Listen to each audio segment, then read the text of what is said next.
Joe Rogan Podcast. Check it out. The Joe Rogan Experience. Train by day, Joe Rogan Podcast by night, all day. There's a few guys in LA that are like legit LA legends. Legends of tattooing. He's one of the biggest. Yeah, we did one sit and that was painful. That kicked my ass. Is the back more painful than the arms? Oh yeah. Really? The arms are easy. Yeah, the arms are pretty easy. You feel it, but you're not crying. On my back, you were crying? There was not crying, but about to. There were points that my arm were shaking. Really? Without me moving it. Wow.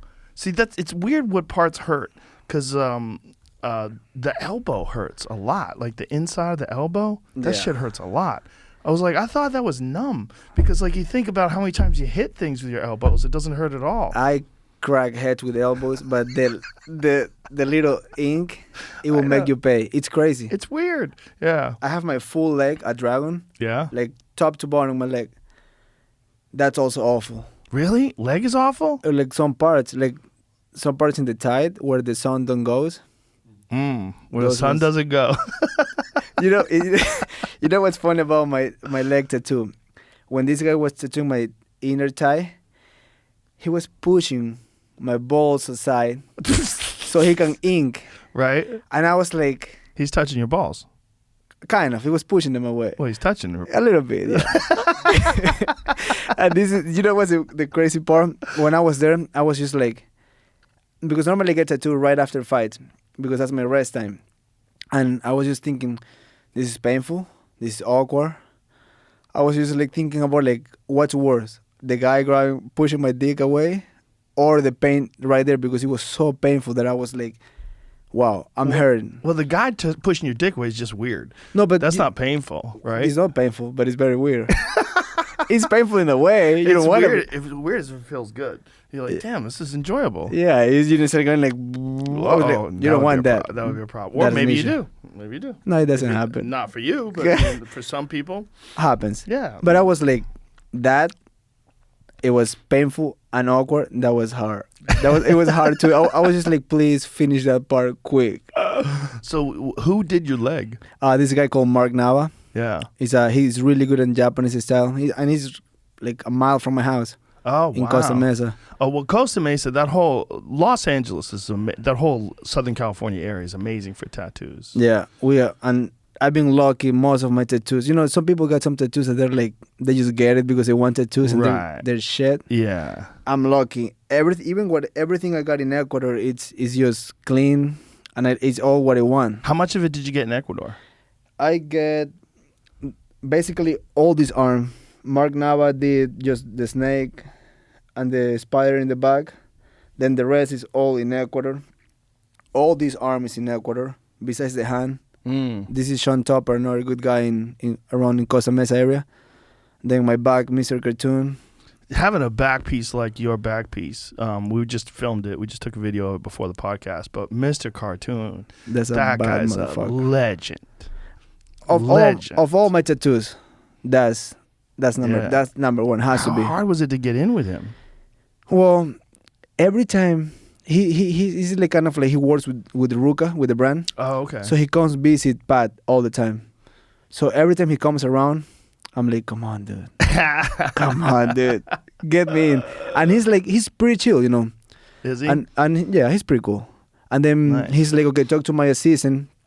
And I just harass the fuck out of this guy. I'm like, yo, get me in. And basically, he wasn't tattooing during the pandemic. He wasn't doing nothing. Really? And that was his first tattoo bag. Oh, wow. So he's just chilling? He's just chilling.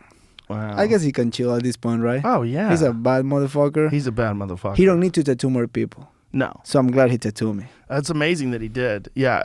When you get a guy like that, man, God, he's just a legend. He's a legend. Yeah. And I'm going to keep finishing my back because I got spots in the sides.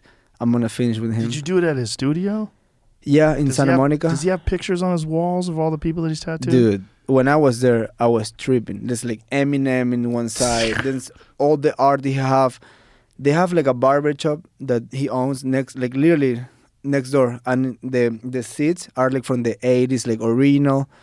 paint by wow. him. I was like, wow, this guy's tattooing me. Wow. So when I get to the shop, he's like, you want to smoke? I'm like, fuck yeah. He give me a joint of this. I don't know what he's smoking. And I was like, bro, this is strong. It's pure gasoline, brother. Pure gasoline. when he started tattooing me, I was just like, I was way too high. I was way too it's high. sensitive when you're high, right? Do you feel it more? Oh, that's why I was freaking out. Yeah. When I'm drinking, though, you don't barely feel shit. I never drink during tattoo. Really? Ever.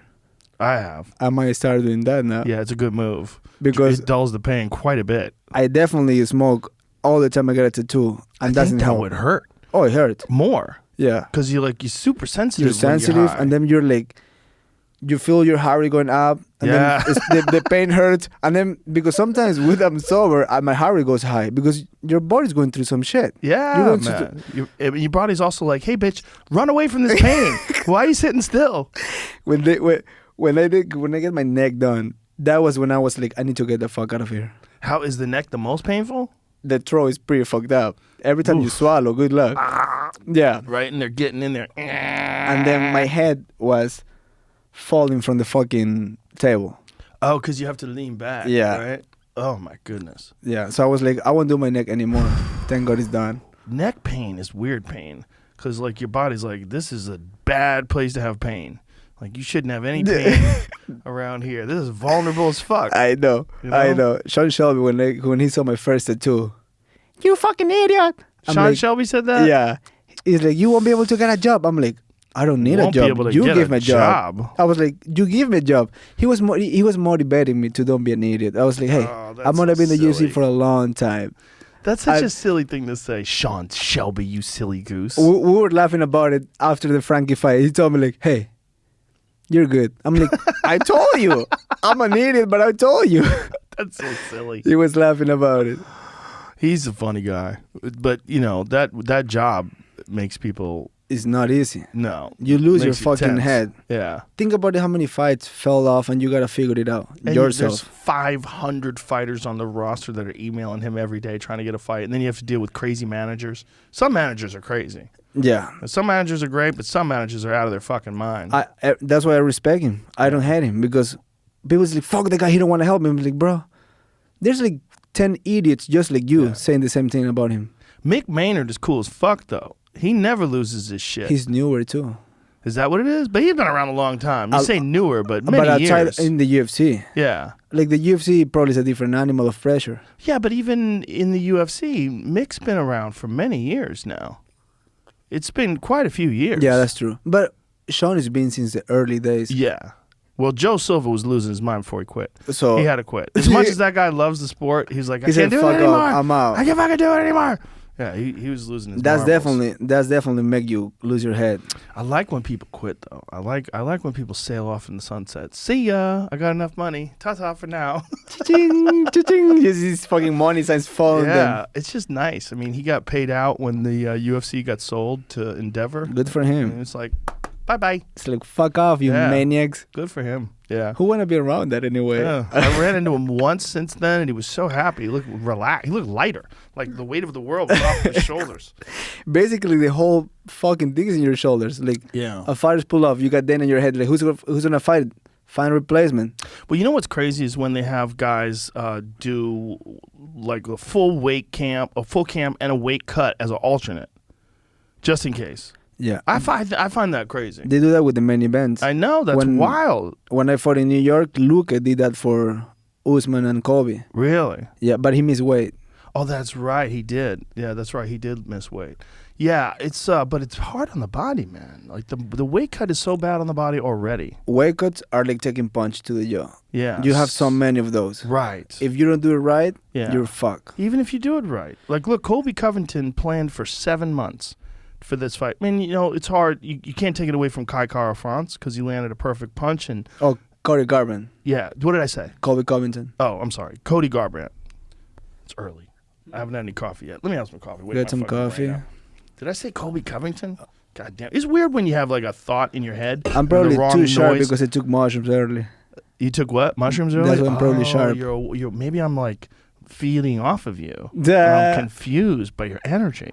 Yeah, I'm pretty. Spiritual energy. I'm like training early mornings. I'm pretty Cody Garbrandt. So Cody Garbrandt dropping down to 125 pounds. And you want some of that? Please, sir. Thank you.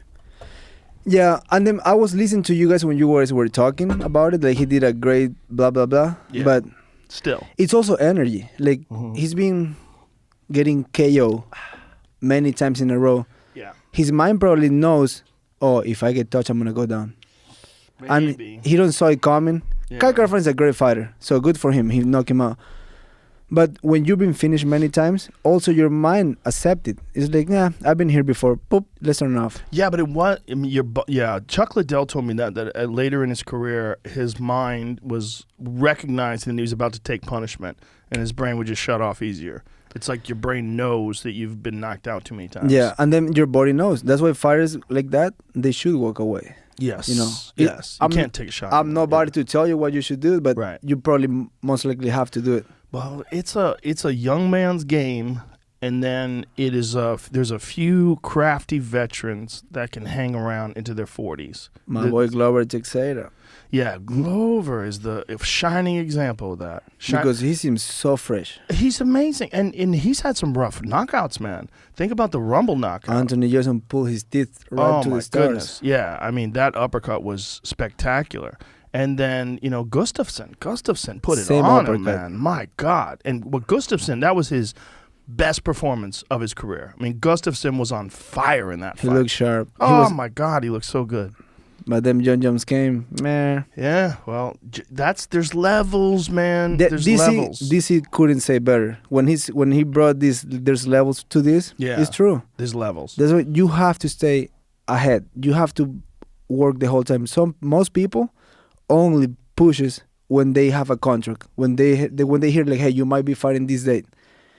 This is not this sport. I don't even call it. I don't think this is a sport. This is fighting. It's fighting. It's fighting. So you better be trained the whole time and just ready to go. And when you're not in camp, you have to be improving. 100%. Yeah, you have to be working on things. And there's some people that don't do that, and the camps are hard. And some people, when they get out of camp, they just want to get fat and relax. And Not on me. No, Like good for you, Kobe man. Bryant said, the Mamba mentality. I Yeah. call it the immigrant mentality. Yeah, It's immigrant mentality. all fucking day, Yeah, 7 days a week. yeah. I There's love no- that you quote Joey Diaz like that. I love that guy. Everybody loves Joey Diaz. I love when he tell the Monday video. Yeah, It fucking get me hard. I'm he like, just did a new one on Juliana Pena. Did you see that one? no, I don't see that one. Pull it up. It's on his Instagram. It's fucking beautiful. He was talking about how amazing Juliana Pena He's a beating Amanda Nunes motherfucker. is. With his coughing and shit. Yeah. It's like, you motherfuckers. It's fucking Monday. If you're coughing happy about your weekend, fuck off. I'm Yeah. like, No, he gets fired up. that's a guy, that's a mentality you should fucking follow. If not, you're fuck. He's the most unusual person I've ever met. But what we were just talking about before that. About staying ready. Yeah, ever. staying. There's no it's- season. There's no season. There's no season. And there's also these moments where you get called, like for example, this is not MMA, but it's boxing. This Jake Paul Tyron Woodley rematch, which is this weekend. Tyron just got the call. I think it was like 15, 16 days out, something like that. And there's not that many days. almost guarantee he wasn't ready. I mean, I can't imagine that he was training in a full camp. Like, when I'm not in camp, I'm Monday through Friday in the gym. In the weekends, I'm going long distance. I'm going 13, 15 miles. Yeah. And then out of camp is when I ask the jiu-jitsu coach, like, hey, I've been having issues here. Or the wrestling coach, how to defend this. When you're in camp, there's no many time to get better. Right. You just get your mind set. You listen to your head coach. Your body should be fit by then. But out of camp is when you're adding tools. When you're like getting new guns, new bullets. Did you ever see when BJ Penn was training with Marv Marinovich? Yeah, he told me a lot about it. Yeah. And Parillo told me too. He was what I heard about it. It was like it was all about Cardio. 3-4 seconds. 3-4 Yeah, seconds. yeah. All the, Yeah. but that's why he have a great first round. Yeah. And then he Well, slowed no, down. not necessarily. That was when he beat Sean Shirk. That was when he beat Who else would he fight? Diego Sanchez with the head kick. Diego Sanchez, that's right. Like those fights were when he was supremely conditioned. But the point was, their idea was, you already know how to fight. Yes. The camp is not for fighting. The camp is for physical preparation. So to get yourself in peak condition, Like that was what they thought. I can talk because I'm in that camp. I'm with Parillo. So they were focusing a lot on explosion. But then what about the long distance? Like that's what Parillo says. It's not about a sprint. It's not about intervals. It's not about long distance. It's about the three of them. And that's one thing I add from him, because he liked me to sprint. He liked the sprint. Me personally, my favorite thing is go over 15 miles. Just run almost 3 hours. Like just go. Why do you like doing that? Because my mind gets so sharp. I'm thinking. I'm visualizing. I'm thinking I'm seeing the future. I'm like, I'm thinking on what I want, how I want to get it done. But then also you gotta be able to keep yourself active for that long. Because when you do intervals, like last night I did a sprint, like fast, like 12 miles per hour, 2 minutes. I did like six rounds like that. It's hard as fuck. Your heart is gonna get off your chest, but you know it's 2 minutes. You know it's gonna end. So it's almost like you teach yourself to stop here. When I do my long distance, there's no it's almost done, because when I go when I go 6-7 miles to the left, I know I gotta come back. Right. So I like everything.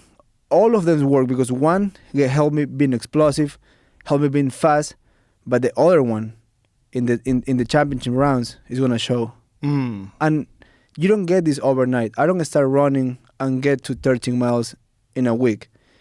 Took me months to get there. Now I do 13, 15 whenever I want. But also I don't stop using it. Right. Parillo always said, you don't use it, you lose it. Right. So you gotta come back to the basics. You gotta keep doing. That's why I say it's not seasonal. It's never ending. When you're in camp, do you run long distances? They stop me to do it. Yeah. Because they're like, hey, okay, 4 weeks out, forget about it. Now we have to be fast and explosive. Which I listen to my team. That's why I'm winning. And you already have the cardio base. I already have the low base is being done the whole year. On camp, I just focus on be quick and be sharp and be ready to go. When you started in Ecuador, what kind of facilities were available? Nothing. I was training on living rooms. No. With mats. Like, let's say you move this table, Yeah. we put mats, and we go jab, cross, hook, back and forth. Really? There was nothing. What motivated you to get into it? This is the crazy thing. This goes back when I'm a 4-year-old kid in Ecuador in this town called Chone. I was fighting on the street the homeless kids that they clean shoes for money, or they sell like chiclets or cigarette. My brother used to call these kids, give him couple bucks to fight me for fun, like the fucking circus, and I love it. Like there's not. This is when you were 4? I was a kid, 5, 4 years. They used to make me fight just for fun. Wow. And they would laugh about it. And then if I lose, they get mad. But I used to ask for it. I'm like, bro, I want to fight today. It was like instead of go play soccer, that was for me. And it was fight MMA? No, it was a street fight. Right, just crap. But no rules, no gloves. Of course, don't bite, don't do crazy shit. But did you guys discuss this beforehand? No, we just fight. Punches. Well, I guess we were gentlemen. Punches and they used to make me fight. So they would be like, okay, we found this kid to fight him. I was like, right now? Yeah, don't be a fucking pussy. I was like, okay, whatever. Wow. But that was just for fun. But then when I started growing up, I wasn't an aggressive person, but I always be looking for a fight. I don't know what was there. Maybe it was Chuck Norris. Chuck Norris got you into it? oh yeah. You remember Walker Ranger of Texas? Yes. That was my shit. Cowboy boots, hat, and I would want to fight every bad person. Did you wear cowboy boots and the hat? Oh, growing up, I was a cowboy. My dad have a farm since I remember. Oh yeah? Cows, everything. Oh wow. So it's just the environment I grew up. It was weird. It was all like man shit. Wake up at 3 a.m, pick up the cows, and I don't have to do that. I was doing it for fun. Like the employee would pick me up at 3 a.m. Hey, Chito, and I just jump on his horse. He took me. My dad wake up with a cup of coffee, and I was like, It was working, but in my mind I was just having fun. Oh, okay. So you enjoyed it? Oh, I love it. If I retire right now, I can go back to Ecuador and just work for my dad in the farm, be life the rest of my life. That's be what happy. you would do? Do you think that's what you'll do when you retire? I don't know. I got 3 kids. They basically are Americans. They're from here. Yeah. I don't think there's a way back for me because by the time they're 15, I can be like, yo, let's daddy want to be happy in Ecuador. They're gonna be fuck off. We're from California, dude. Yeah, right. It's gonna be hard to bring them back unless California goes crazy. Unless California keeps Unless getting, what's happening in Los Angeles makes its way to where you are. Them I'm fucked. Them I'm out of there. Them I've come here to Texas. Yeah, a lot of people are doing that. And I can wear my cowboy hat here. Oh, you my blend right in. I bought yesterday a pair of boots. Oh yeah, where'd you go? Allen boots. Oh, Allen boots. Yeah, on Congress, right? Yeah. When I saw it, I was like, holy fuck, these things are beautiful. Oh, that's a great place. But now, I live in Cali. I live like a little hipster. Cut pants, colorful shit. Yeah, you look like a hippie, man. I Look know. at you. You got tie-dye on and everything. All the time. But if that's where I come from. I don't forget that. It's still my soul. Like if I see a horse, I get happy. I want to really? ride it. Oh yeah. Now, when you were little and your brothers have you fight and you were fighting these homeless people, did you have any kind of training? Zero. Zero. So they were like just for fun, tough people. Like, hey kid, come on fight. There was not like a bad blood or bad energy. Right. It was just like, hey, just scrap. For fun. For fun. Like, or they would put boxing gloves that sometimes you were like a sock with a bunch of socks inside. That was a boxing glove. Oh my God. And my brother used to be like, come on, let me teach you. And that sock move. You get punched with the fist, right? Both black guys. My mom came home. What happened? Oh, my brother beat the fuck out of me. He was teaching me boxing. He didn't know shit. He was just telling me like, hey, come on, punch it with me. And then the socks would move. and he it would would just go get straight knuckles. straight knuckles in my face. But then by the time I was like 7 or 8, there was a karate school right in front of my house. I would beg my mom, please, please, please. Like literally, you can walk there. And she was like, no, I don't like fighting, blah, blah. Typical mom. One day she agreed, okay, let's go. They pay for the month. I get my kimono. They show me like jab cross, spinning wheel kick. The next day in the school, I told my friend, it wasn't even a fight. Just, hey, stand there. Let me show you what I learned. 1, 2, spinning wheel kick to his stomach. The kid was crying. Karate was gone. Karate was fucking gone. I fucking told you, you punch your friend. I'm like, I didn't do it because I'm a bad kid. I want to show them what I learned. But I kicked him like he was a boxing bag. I just went full blast. Jab cross, spinning to his stomach. That kid was crying. And then my mom was like, that's a wrap. No more.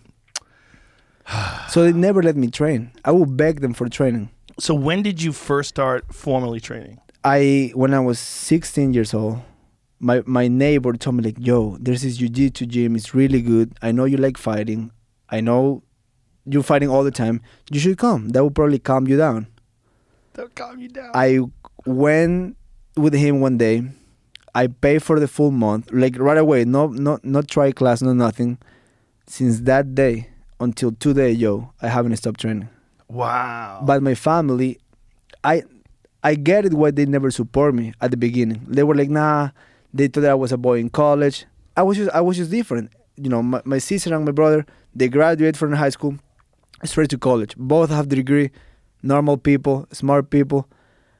I wasn't the case. I was getting in trouble all the time. Cops, school, everywhere I go, there was an issue. My group of friends were fucking maniacs. Not that it didn't help either. So when I started fighting, and I was like, okay, no more crazy life, no more bullshit. I want to fight. They were like, oh no, we don't. If you get better at this, you're gonna hurt people. You're a dumbass. We don't want this for you. And I was like, no. If I start doing this, it's because I really want it. They didn't believe it, but it's because all the bad things I already did come until this point. But the moment I started training, everything around my life stopped. Like no more party, no more outside life, no more skateboarding, no more surfing. I left everything, and I focused on jiu-jitsu to become a fighter.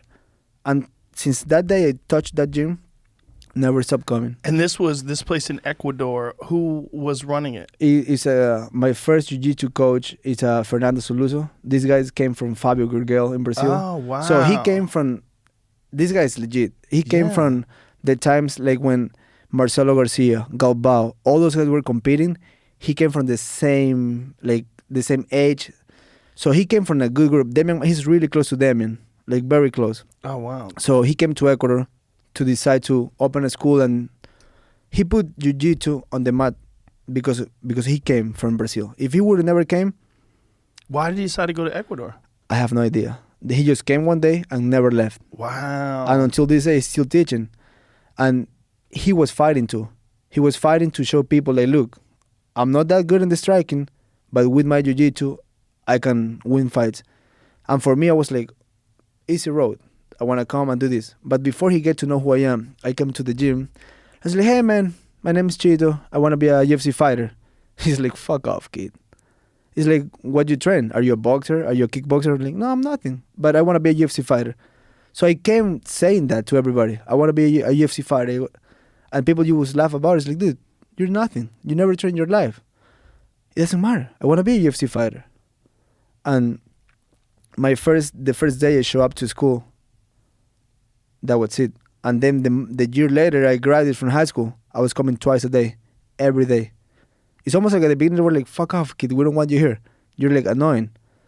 I never stopped coming. Until this day, I never stopped. That's amazing. Well, you had a vision. I just saw the UFC. I saw Pride FC. I saw Strikeforce. And I was like, wait a minute. I don't need to go to college. That's it. Do you remember the first event that you saw? Yes, it was GSP. I watch a lot of old ones, but live, it was GSP Kochek, if I'm not wrong, the first one. GSP Josh Koscheck. Yeah. And I told myself, I want to be like that guy. That was a rough one because Koscheck got that broken orbital and his eye swole up. I think that was the second one. Was it? Yeah, I'm a nerd. Jamie, tell us. GSP and Koscheck fought twice. Yeah, one was the Ultimate Fighter, and the other one was a regular one, if I'm not wrong. The regular one is not the one you saw? You saw the Ultimate Fighter one? I Which one think- did you see? If I'm not wrong, the orbital with the front Superman was the second one. Yes. It was the second one. Yeah, I watched the first one. Oh. That's the one okay. that get me like, oh wow, look at the guy. I want to be like that when I grow up. And also, I started shaving my head. I shaved my head the first 10, even my UFC debut. I had a full-on shave head, like just like that. I can't remember Josh Koscheck's first fight with GSP. This is UFC 74. Was you got an image of no, it? I was trying to find the images. I just have. the God, I date don't remember popped that up. fight. I'm trying to remember yeah, that it was Ultimate fight. Fighter finale. What happened? Decision, both. Decision? Both of them decision, right? Unanimous The, decision. Yeah. the second one was a rough one. That was the one where Koscheck, it was fucked up because he couldn't even fly. He had to get his eye operated on, and I believe they drove. Because Superman. I think that was Montreal, right? Or Should was be. it Toronto? Should be, because the first one was a small one. It was either Montreal or Toronto. But he had to drive. I remember it was Canada. It might have been. Was that the one where he fought in front of 60,000 people at the Rogers Center? It was huge. Yeah. One of those. That one was crazy. And I being a kid from Ecuador, I told myself, I want to be that and have the entire fucking nation just screaming for myself. Because he inspired me in a good way. Like, I was like, I want to be that. Yeah. Like, almost like teach me how to win fights, just be watching him over. And I was like, fuck, I want to be like this guy. But then I would like watch WEC, Pride FC. I was just so much of a big fan of the sport that helped me become a pro fighter easily. So you were in Ecuador, you were training jiu-jitsu. When did you have your first fight?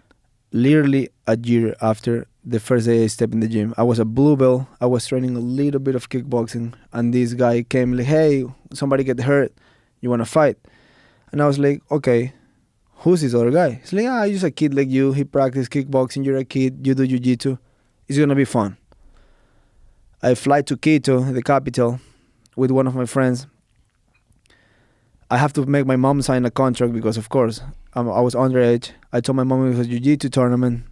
Lady didn't read. She signed it. I flew to Quito. And then I was like, what the fuck I'm doing here? It was a mechanic, a car mechanic. They put a rope with a bunch of sheets so you don't see the mechanic's eye. They put 4 walls, like making a cage. It looks like a rooster cage. The ground was the mats, the squares that have like the cookies. Puzzle yeah, mats. the puzzle mats. And a fucking metal cage Whoa. The metal was going like that. So if you get too close to the cage, you're cut. Really? Yes. And then I was like, okay, there's no weigh-ins. There's no locker room. It's a fucking mechanic. It's Quito, the capital, is cold too. There's no heater. I show up with a fucking hoodie and my shorts. I was like, what the fuck I'm doing here? I was like, okay, who's my opponent? I don't see no kids in here. All grown men with tattoos looking mean. And then I asked the guy that contacted me for the fight, I'm like, yo, who I'm fighting? See the guy there with the dreads? I was like, he's not a fucking kid. He's like, it's okay. You should be fine. And we were the main event. I didn't know shit. You were the main event? Yeah, but it's a... This is no license. This is a homie making fights in the back of the mechanic. Right. So I wrap my hands with just regular hand wraps, put it on. I don't have a mouthpiece with me. They go to buy one, boil it, put it in my mouth. And then, okay, it's your turn, go. No warm-up, no nothing. No nothing. I was a Jiu-Jitsu kid showing up to this MMA show. This fucker threw a spinning wheel kick to my face. I closed my eyes and shoot a double leg. And that thing just touched my hair. And I was like, okay, I'm not going to strike with this guy because I don't know how to strike. So for one round, I tried to take him down over and over and over. And Quito is like just like Mexico City, it's high altitude. First round's over, my throat and my lungs were dry. I told my friend, like, bro, what the fuck? I don't want to be here. He's like, no, you there. Don't be a fucking pussy. Go and fight. I'm like, what should I do? Just keep taking him down. Jiu-Jitsu wins all the time. That's what he told me. And I was like, okay, I guess you're right. Went back in the second round, take him down, armbar him. When I tap him out, there's no feeling like that. That was my first MMA win. I was the most high natural drug I ever took in my life, was winning that day by armbar. And I told myself, I will put everything on the world that affects to be a good athlete aside. And since that day, I started training like a maniac, like non-stop. So everything that could possibly get in the way of that, you put that aside. Everything. Like, Partying, hey, bro, fun. there's a good thing tonight. Yeah. No. Like, my girlfriend, which is my wife now, she knew, like, I was like, it was Obsessed. fighting. I was obsessed. I'm gonna make it to the UFC. And here we are. And where were you? You said you weren't training very much striking. Did you start training striking after So that? this Jiu-Jitsu, Fernando Soluso have like a kickboxing coach in the side that he will use for himself and some other guys. And I started training with them in the MMA class in the mornings. So these guys like have some kickboxing skills, and also was like a brown belt at the time in Jiu-Jitsu. So he would put together some classes, but MMA class was shin guards and gloves, just beat the shit out of each other. So there was no like strategy, technique. Oh no! Like the technique back then was like high kick back and forth, 5-minute rounds. Okay, switch kick back and forth, jab back. Like, you know, it's like it was a beginner class, and Yeah. back then MMA was blind in Ecuador. And what year was this? This is 2012, 2012. 2011. Yeah, this is because I make my UFC debut 2014. Oh, this is way before then. Fuck, this is a long time ago. So it was the Jiu-Jitsu was legit. People were winning in Brazil. People were winning in the US, in the Panams, in the Worlds. But MMA was blind. Did you have to combine this stuff yourself, like the transitions between the kicks and punches and the takedowns, or did they have any strategy for that? The Jiu-Jitsu coach Fernando, he will be like, okay, jab to the takedown, jab cross hook to the takedown, like, you know, like very old school basic. Right. You know, if somebody throw the low kick, run the takedown. Or we will do days that we only spar in the wall, trying to take somebody down. But it wasn't like what I have right now, like a full-on class technique. You do this, you have to do that. There was no experience. This guy Soluso, he was a fighter himself, but he was winning with Jiu-Jitsu. He was going full-on takedown and submit the guy as soon as he get down. The couple fights he couldn't take the guy down, they were bad fights for him. Yeah. But it was just the old days. This The is old like days, yeah. MMA wasn't big in Ecuador. Nobody will see the UFC. So they didn't know what you were trying to do. When I told my dad I want to be a UFC fighter, he was like, UFC? What the fuck is that? And I was like, UFC, it's on TV. He's like, there's a lot of things in TV, kid. And I was like, you don't get it. like it was just not popular. It was hard to support a kid that wanted to do that. It was just like, what is that? UFC? Oh, cage fighting. Oh, awesome. So we basically figured it out in the process. That's why by the time the UFC contacted me to send me to Albuquerque to the Latin American program with JRE, with all the Mexicans. Yeah. What year was that? That was 2014. So only a couple years into your fighting career at all. I was 6-1, Wow.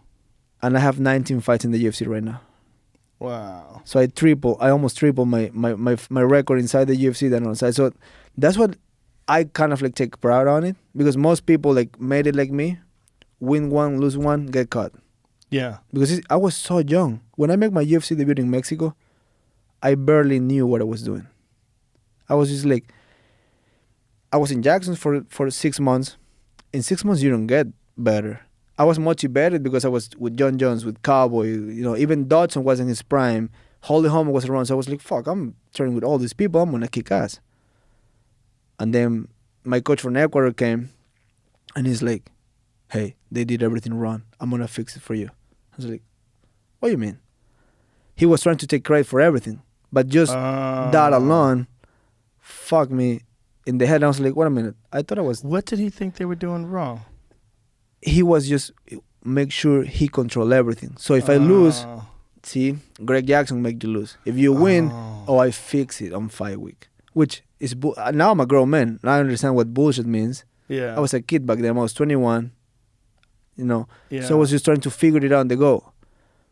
There's a lot of coaches that do that, man. That didn't last much. After that fight, we had one more fight, and I was like, I told my manager, hey, that's a wrap. I need to get out of Ecuador. If I stay here, I'm done. Even the UFC told me, like, hey, Sean basically told me, like, I believe in you, but if you don't get out of Ecuador, you're done. And because of your relationship with your coach? It was pretty shitty relationship with the coach. This is not the Jiu-Jitsu guy. This is the MMA guy. It was very shitty and low level. He would like play tricks, play mind games. Like, hey, like, I see this in my dreams. I was like, oh. He had dreams? Oh yeah. Oh fuck. Yeah, it's a bullshit. But the sooner and my family was like telling me about it all the time. Like, watch out, be careful. It's just a weird the way he control you, and now we kind of like put myself against my family. Like, no, you guys are wrong. He's right. That happens a lot to guys early in their career. If they get unlucky, they can get hooked up with the wrong coach. It was my first MMA coach. That's why I get hooked with him, and I will believe anything he says. Yeah, it's so common, man. Like, when you get a talented guy that gets hooked up with the wrong people. At some point, you know, he actually did help on some things, but the amount of power he wants over me is what fucks everything. But that's what a low-level guy will do. A low-level guy that sees potential in a guy like you and thinks this is his ticket. Yeah. You know, the moment I realized everything was shit was the moment he asked for 50%. Yes, I paid him 50%. I paid 50% of one fight, and I end having like nothing on my pocket after that. 50% I know, yeah, but oh my god, those learning experience, thank God, happened early. So by the time I am right now here, I'm not getting bullshit. You know, I'm working hard. Everybody gets paid, but that also teach me a lot. 50% is crazy talk. It's when my dad find out, it's like, bro, you're getting raped with no condom, and I was like, I get super mad about it. Yeah, because I was defending my old coach instead of like listen to them. When he said he wanted 50%, what was that conversation like? Like, what was he saying? Exactly. I remember I was watching fights on TV, and he texted me like, hey, I saw this interview with Ronda Rousey. This is when Ronda was on top of the world, and she said all the success is because of coach, and she paid him 50%. So you want to do that? And I was like, yeah, sure. He had me hooked, so whatever he say, I have to accept it. But then now that I'm here today, I'm like, Ronda wasn't paying 50%. Yeah, like, that's horseshit. There's a standard. It's like 10%, yeah, 12 some comes, but all those things took me to where I am today. Yeah. So, well, it's good sometimes to be bullshitted. Like, it's good to have a bad girlfriend so you recognize what a good girlfriend's like. It's true. Good. It's good to have a bad manager so you realize what a good one's like. It's true. No. Yeah. So everything happened. You know, they say it's kind of silly. Everything happened for a reason. Yeah. You are also an idiot for letting that happen to you, but you learn from that. If you learn from that, Yeah. it's good. Yeah, everybody's an idiot at one point in their life. That's But how the you problem is learn. when it happens twice. Then you're a real idiot. Then you're a real idiot. Yeah. Well, some people just get they get emotionally connected to a manager or to a coach, and then they really have a hard time breaking up with them. Like some people, they get their hooks in deep. I was pretty hooked. Yeah. Yeah, it happens, man. Like there's been world champions that have ruined their career because they had a bad coach, because they didn't go with the real camp, and they had one strategy that was winning for a while, but there's these holes in that strategy that someone recognized, but they didn't. That's exactly. We used to think about it. You always will win from the guard with a triangle, and I have like 6 triangles, like early, and then it's like that's it. You just need that, and then you made it to the UFC. You fight some high caliber, and then that triangle is fucking not working at all. There's a few guys that have a technique that they just did over and over and over and over and over and over. And there's a point. Did you ever see Paul Sass fight? I know the name. He's got like 100 fucking triangle wins. He was always catching people with triangles. Like if you got that guy on his back, you were fucked. Yeah. It's a rare moment. Like some people, they just develop this one technique that's so goddamn sharp.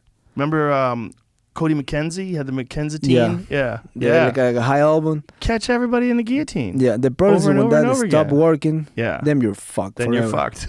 Yeah, but it's funny how some people, how far they can get with one technique. Yeah. You know? My first 5 fights, they were basically all triangle choked. Really? Yeah. I have like 6 triangle chokes. I was like 1 in the UFC. And then the first time I lost in the UFC, I threw like 3 triangles, didn't work. And then I was looking to the corner like, hey, this is not working. What the fuck should I do now? Because I didn't have any other technique. So how did you get to Jackson's? I was driving. I got a call from a number that says USA. And I was like, weird. I'm from Ecuador. So I pick up. It's like, hey, Marlon, you've been selected to be in the UFC. And then I fucking almost crashed. When they say UFC, my dick got hard. I was like, what the fuck? So this was Ultimate Fighter. Number 1, Latam. Yeah, the first Latin American Ultimate Fighter. So you're selected to go to the Ultimate Fighter. So you will have to go to Jackson's and train. And if you're good, they put you on. If you're bad, they train you until you're good. And there's 2 options. You either make it or we just send you back.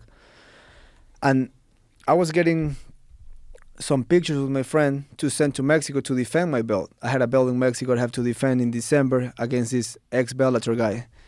So that was a big fight because if you win that fight against an American, you're pretty much in the UFC. It's the way things work, right?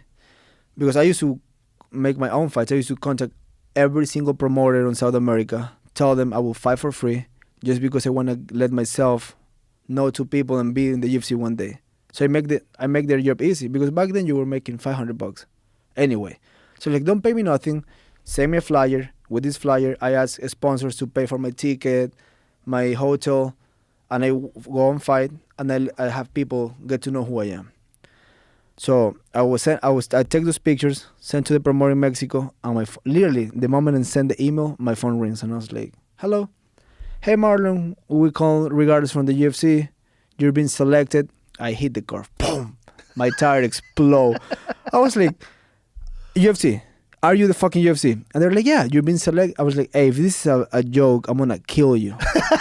Because I somehow my sister and my brother, they're fucking dicks in a good way. And I was like, they're probably fucking with me. Right. Because this is a good story. This happened. Were they speaking to you in Spanish? Yes. So I was like, fuck, if this is my sister and my brother, I'm gonna burn them alive. But my dad told me, hey, this is the last year you have to try this. After this, you find a real job, you work for me, or you leave the house. And you were 21 at the time? I was 20. And this is November, like the last couple days of November. He told me, you got until December. December 2nd is my birthday. December 1st, like the bank is closed for you. You either work or you're fucked. And I know my dad is a hardcore old school guy. I know there's no change for that. So this was my last chance, this fight in December. I don't know, sometime in December. That was my last chance to make it to the UFC. So when these people called me, This is the last week of November. So I was like, fuck, this could be my sister and my brother just fucking with me. And I hit the curve, the tire explode, I park, and I was like, okay, are you real, the UFC? Yeah, you've been selected, you have to fly to Albuquerque, train, and they will check your email. You will have info to file on for your tickets and blah blah blah. Cool. My dad was ready to stop supporting me, and I was already married. I have one daughter, so my dad was helping me so I can train all day. He was like helping me with my rent, helping me with some food, but just like basic essentials. Like I'll have to figure it out the rest. And he told me, December 1st came, kid. You're done. You find a job and fuck that fighting dream. I call him. The fucking UFC called me. His brother was like, fuck, I'm fucked now. And I was like, Dad, they called me. I'm gonna leave to Albuquerque. I'm gonna make it, and we all will be good. I fucking make it. I love you. Thanks for everything you did for me. Blah, blah, blah. I drove straight to my wife, and I was like, hey, I'm leaving to Albuquerque for 6 months. A regular wife will be like freaking out. The smile on her face just make my day. I was 6 months. 6 months. Wow. You gotta leave. So I trained for those 6 months there. And then the finale of the Ultimate Fight was in November when it was at Marco Hunt and Verdun. So that was Mexico City. Yes. Yeah. So we went to Ultimate Fighter. I was there for that one. I know. That's what hurt me the most. Not just not winning, but not getting to talk to you that day. I swear to God. I was so upset. And I really thought I won the fight. It was a decision, but I was like, I thought I did enough. I was kind of hype, and then I was like, oh shit, whatever. That broke my heart in 20,000 pieces because it was my UFC debut. I made it to the UFC, and I was like, fuck, I made all this, and I'm a fucking loser. That loss made me like hard in a way. Like I was like, okay, no more fucking bullshit. No more weird coach, no more bullshit, no more whatever people say. I'm gonna focus so hard that one day I'm gonna go to be a world champion, because it was so much in the past. Like even what my dad did for me and my family, my wife family, what they did for her to stay with a guy that wasn't making a fucking dime, just training all day like a maniac for a good reason. So I was like, if I make all that to come here and lose like this, I'm a fucking failure. So that right there kind of like give me the foundation to don't be a fucking loser. Like literally I was so hard on myself that I was like, I gotta get killed to lose again. Well, you were young, and it's it was early. That was a very close fight. It was a very close fight. It was early. Just too. that experience too, to be in Mexico City in that huge arena fighting in the UFC. What was that like? Just to step into the octagon like that. I woke out crying that day. I was crying in the walkout. I was like, I was as a fan, as all I did to be there. I was like, I'm not gonna contend it. I'm not gonna like not cry so people don't see me. I was full on crying walking to the cage. Wow. Because I was fighting. You remember that thing with my daughter for the surgery? Yes, yes. And then young Anik boys comes in the side on the big screen, fighting for his daughter's smile. And I was like, this fucking asshole right now. And I started crying. I was like, fuck, I want to make this happen. Because that was all. Back then I was making 8 and 8. Good luck finding 80 grand to pay that surgery. Right.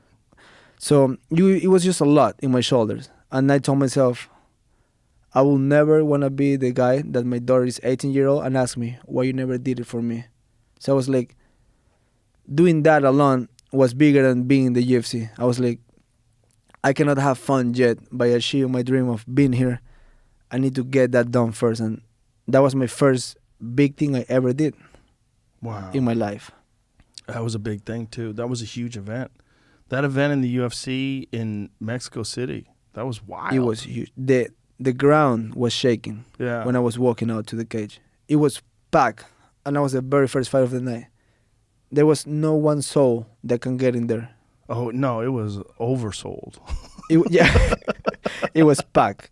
Yeah. That arena is nice too. That was a great arena. Yeah. It's pretty nice. It's hard to fight in Mexico City too. The altitude is, what is that, 7,000 feet? Yeah. I think it's right around there. Is that and Quito, but that helped me fight in Ecuador in the capital. It's just as high. Yeah. And And Albuquerque's high too, right? Albuquerque, it's a little lower, but it's high. 5,000 something. I think I got more red blood cells than the usual human being. They told me that when I was a kid. Really? They make me blood test because I was sick, and the doctor freaked out. I was like, told my mom, like, hey, something about cancer. I was like, what the fuck? I freaked out. And then when the results came out, I was like, okay, it's all normal. He used to have double the red blood cells of a normal human. Really? So does that translate into extra endurance? I will guess so, because That's crazy. Where does it all go? If you have double I don't know. Hey, that's a doctor talking to my mom when I was a kid. And I will never forget that. Have you had a blood test recently to check to see if that's still the same? No. No, you should do that. Find out if the doctor's an idiot.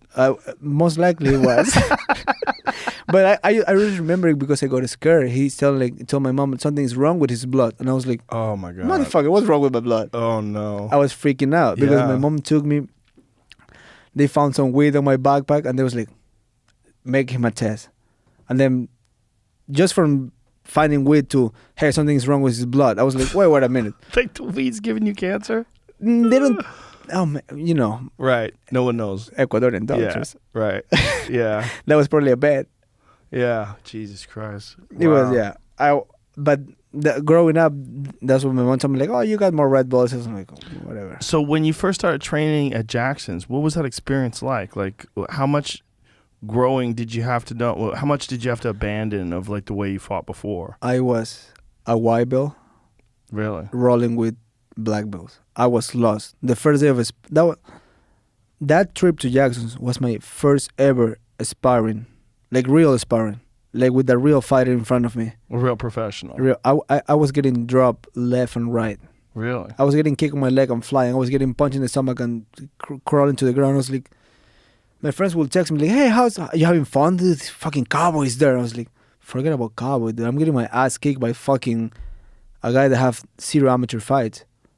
I was getting tapped. I was getting takedown. I was getting fucking murdered in the stand-up.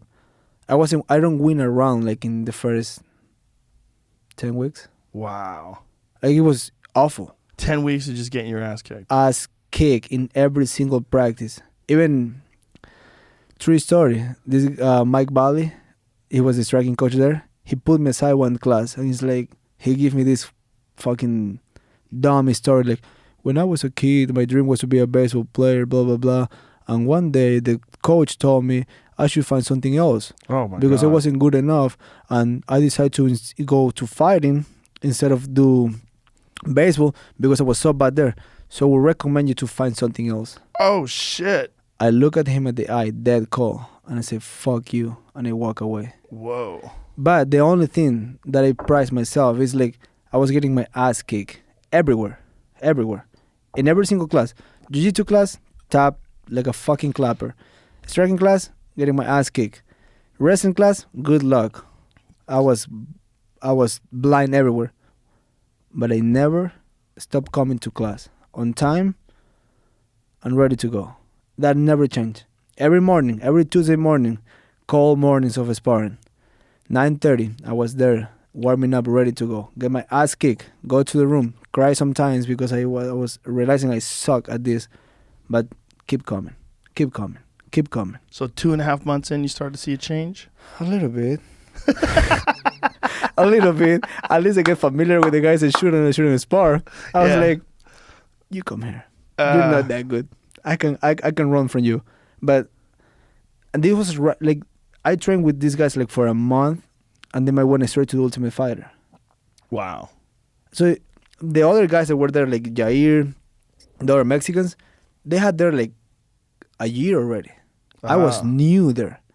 I was new meat. I was there. I didn't have time to get better. You don't get better in a couple months. No. Not in MMA. Well, you have to focus about everything. Not when you're getting your ass kicked too. The I thing was is, getting like, my ass kicked. it's hard to get better when you're getting fucked up. Like, people don't realize that. Like, one thing that Eddie Bravo told me early on, he's like, train with blue belts. He goes, because you could tap them all the time, then you get all these reps in. He goes, if you train with black belts, you're just defending and you're getting tapped a lot.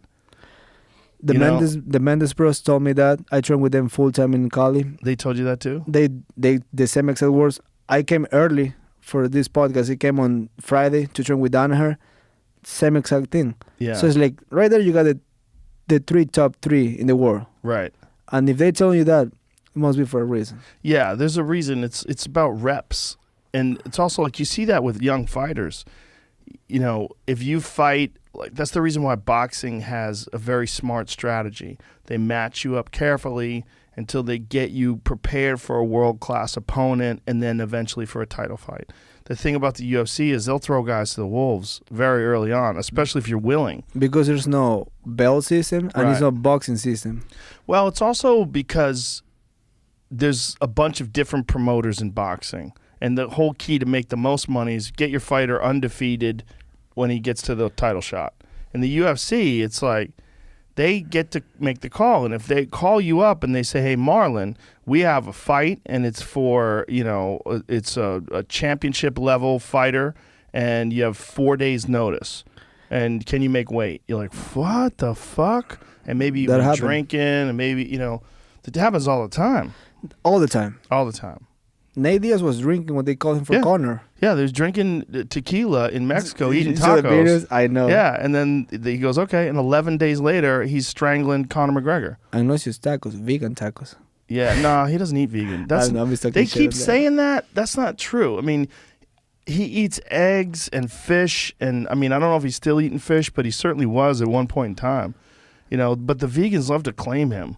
It's hilarious. They it's love to almost find the one because it's nonsense. They always try to find this one person who's like elite on a vegan diet. Doesn't Like, look at exist. Nate Diaz. Look at he's done. Look at he's done. I Like, remember that. And I asked him personally, I was like, yeah, I eat a lot of vegetables, but I eat a lot of things.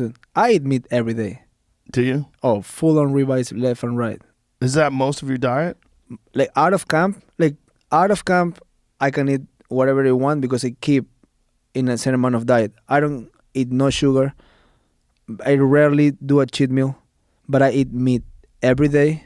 I do vegetable juices, avocados, like a lot of fats, a lot of protein, and some veggie juices. Do you have a nutritionist or do you just Perfecting athletes, we've been together for like 11 fights, so they know me. They know I'm not fucking around. Like they know I'm in Texas, and in the last 4 days I've been eating meat, eggs, veggie juices, couple of smoothies. always healthy? There's no point to go the other way. Right. No Like- point. It's just mouth pleasure. And exactly, the moment you swallow it, you're fucked. Yeah, it feels good when it's in your mouth. Just spit it out. Diego Sanchez do used that. to do that. He used to eat meat. I mean, he had this idea that meat was bad for you, but, you know, he used to chew the meat and then spit it out. Diego Sanchez. He's so crazy. I do at least 2 ribeyes a day. Really? Oh yeah, but I eat a bunch of avocados, a bunch of fruit, a bunch of veggie juices, and then when I get a call to fight, I'm not overweight. I'm basically in shape. I just add a bunch of veggies because my meals go smaller and smaller and smaller towards the end of camp. What is your weight walking around normally? Like 54, 53. Okay, so you're cutting somewhere in the neighborhood of 20 pounds? Yeah, Yeah. And what do you weigh like the week of the fight? 45, 48. Okay, so 10 pounds. You I actually cut 10 to cut. 11 pounds on Thursday night and make weight. It's not easy. I fucking deplete my body. It's awful. The first couple pounds, I'm so mad when I start. Because I start like, even if I set my mind this time I want to be happy. Fuck this shit. Weight cuts for pussies, blah, blah, blah, blah, blah. But then the 45ers are like 3 times my size. I think there should be no weight cutting. No weight cutting. I really do. I If really you do. call me right now, hey, you're fighting, give me any name. This guy weighs between 155 and 160. Sign the contract. Well, it's just, I think the UFC needs 2 things to happen. They need more weight classes and they need to stop cutting weight. Those 2 things need to happen. If Like- they had a weight class every 10 pounds, a person could adjust their diet, adjust their body fat, adjust the amount of cardio they do, and naturally bring their body to a healthy weight and know what weight class you fit in. Like when I'm cutting weight and I get to 140, I'm kind of strong. After that, I'm fucked. But I know any other bantamweight is doing the same, so it's like Right. nobody's doing. I think I keep one of the better diet outside. But if you see regular fighters outside camp, they're eating cookies and fucking Coca-Cola. Yeah. They're not eating well. Most of them are the ones I know. They're eating shit. I won't name them. It's just the whole thing is crazy because it doesn't make any sense. It's the worst thing you could ever do 24 hours before you have a fight. The worst thing you could ever do is completely deplete yourself. You might as well get drunk. I mean, it's just as bad for you. You took all the water from your brain. Yeah. Then you get punched in the beer. You're gone. And you can't even use an IV. You cannot. You have to replenish everything by drinking the fluids. Anyway, most of my, even when IV was legal, I really use them because Yeah. I drink the first 3-4 hours. Like perfecting athletes told me, like for each hour, 500 milligram, you will fully absorb it. Because if you go crazy and you drink half a gallon, you're fucked. You just spit it out. Right. You gotta make sure you absorb it. And I'm not a doctor. So you have to drink it slowly. They are. Yeah. But when you make weight, you're desperate. You're craving for. You will drink your own pee. But then, so like they told me, like I bring one of the ladies with me on weighing day. I don't bring my coaches, and they say stop. They put a timer. Okay, how you feeling? Good. Drink again. They bring me some eggs, some fruit. But then when I see around, the fighters are just eating Pringles or salty shit. I'm like, Mhm. you just drive me crazy. I'm like, what are you fucking doing? And when you weigh in, how many hours after you weigh in do you start to feel good again? Like 3 hours later, my eyes are not sucked anymore. My face looks normal again. But I drink for 2 hours, just liquid. I do between watermelon juice, vegetable juices, orange juice, grape juice, and then water. I don't stop drinking water until I leave to the arena. Like And do you put anything in the water? Do you have like They have- electrolytes? we call it like the natural Gatorade. We put honey, salt, and lime in a full gallon, and that's how I rehydrate. I don't use no powders, like no bullshit. Like it's just. Right. But I eat this way the whole year. Mm-hmm. Like if I do my 13-mile run, that's what I'm drinking when I'm done. So And your the- body's accustomed to it. I'm You're accustomed to it. Yeah. What drives me also crazy is when a fighter cut 10, 20 pounds, then the first meal is a fucking pizza or a cheeseburger. I'm like, holy shit. Yeah. I love to fight those guys because you attack the stomach, it's over. Like if I'm not eating that out of camp, what makes you think that's the way to recovery? Right. I'm eating a full ribeye, lamb chops, like all the fats I can, eggs, fruit, and I feel great. And And when you wake up fight day, you feel 100%? Do you feel 80%? No, not 100%. I think it's hard to feel 100% after. In After the wake 24 up. hours, you're in recovery. That's so crazy. It's just like you mentally you tell yourself like, hey, I'm ready to die. Like, Do you but think it's possible to change MMA? I mean, what is ONE FC doing? Because ONE FC has no weight cuts, right? Yeah, I was talking a little bit with Gary Tonnen about it, and Yeah? they still fucking around with weight cut. How are they doing that? He explained me in a way that they test you 2 times, and then you have to like. It's almost like you drink a lot of water before you cut a little bit. It's tricky. They take a little bit away, but men will always find a way to be bigger and cheat Right. a little bit. Weight cutting is cheating to me. Yeah, I think it's sanctioned cheating. It's like Yeah. it's like if I weighed 155 in my daily basis, I fight anybody that natural weight between 150 and 160. Easy, because when I'm sparring guys that weigh to 170 natural, Yeah. but I'm healthy too. I'm on my Right. natural weight. That's fine. So 10 pound gap is not an issue When you're healthy. when you're healthy. What do you think, what percentage do you deplete yourself? Like when you show up on fight day, you're definitely depleted because of the weight cut. But what percentage? You think you deplete yourself by 10%? I think More? I think I walk to the cage feeling between 85 and 90% on 100. But it's also my lifestyle. There's no drinking. Right. There's no fucking around. I go to bed before 10. Like the scientist that you have here a while ago, Mm-hmm. the scientist doctor, like no clothes on. Leave your phone an hour before bed. Don't have a full stomach. Right. Put socks on. Be most likely. Yeah, that's Matthew Walker. That episode. Shout out to Yeah. that guy. He's a motherfucker. That was a big episode. He changed my life. He changed a lot of people's lives. A Like- lot of people recognize like the importance of sleep from that. I don't have a TV on my room since, and that's like 3 years ago. There's only TV in the living room. The AC. I like to sleep cold, which is say that, but Yeah. like, it's just, and then I don't really need to take a day off because of that, because you're not overtrained. Right. If you go to sleep on bed and you don't have nightlife and you're not fucking around, you can train hard every day. Yeah. There's days that you pull a little down, then you pull back up. But if you go to bed on time and you have a clean lifestyle, you pretty much have a good longevity. Well, that's when the Donaher people, they all train every day. I train there Friday, Saturday, Sunday, Monday. Yeah, 365 days a year. He told me no days off. He goes, I go, Christmas? No days off. Me I go, too. what about when you're tired? Train light. Just train I do easy. that. I train Yeah. on Christmas Day, New Year's Eve. I'm a holiday person. That's what my wife hate about me. I'm like, she's like, Christmas is coming. I'm like, good Lord. I'm the fucking Grinch in that way. But training wise, every day. Yeah. Because there's always something you can do. Or your arm hurt, do squats. Right. Your leg hurt, punch. Right.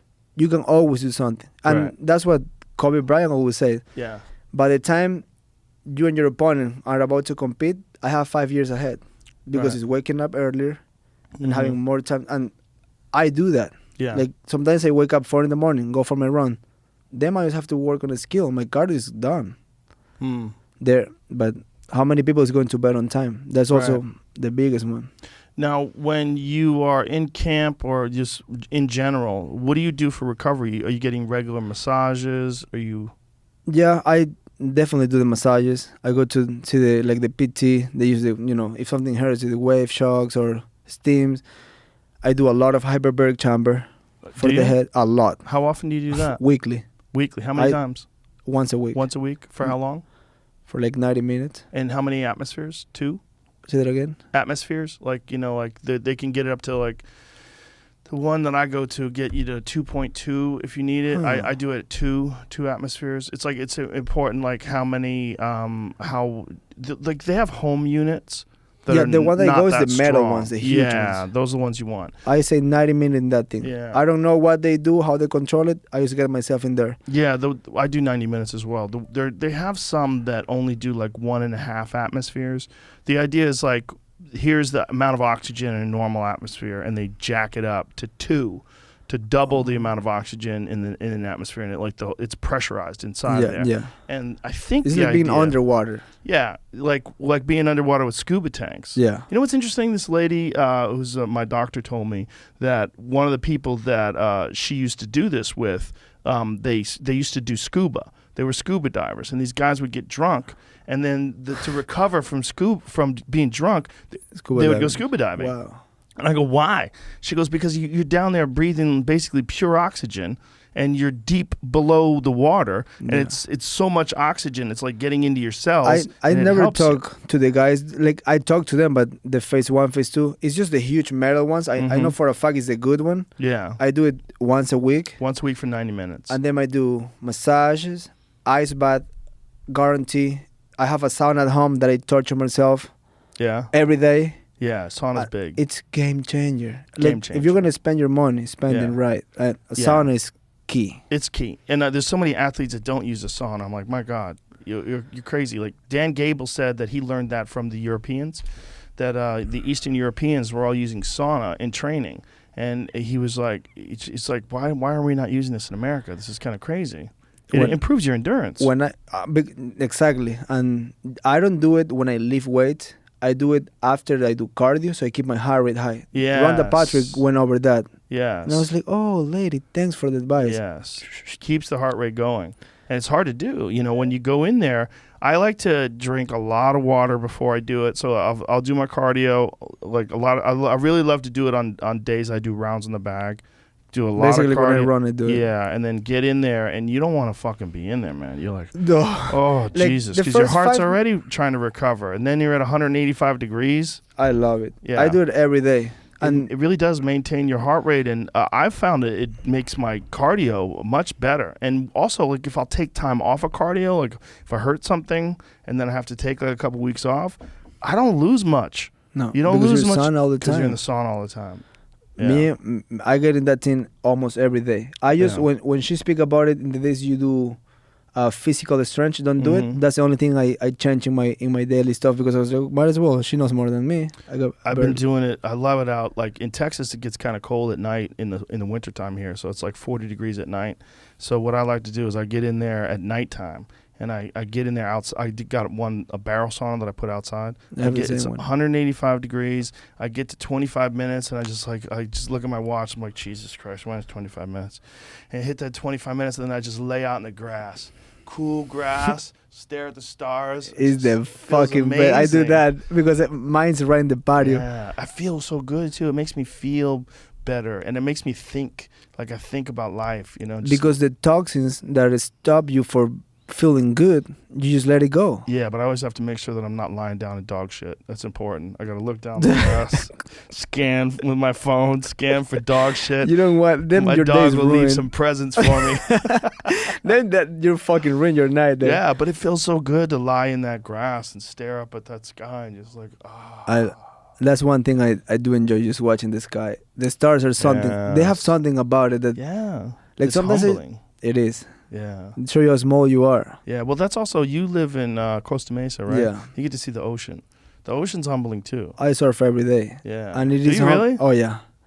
It's I last Did you week. surf in Ecuador? Yeah, I grew up surfing. Oh, no kidding.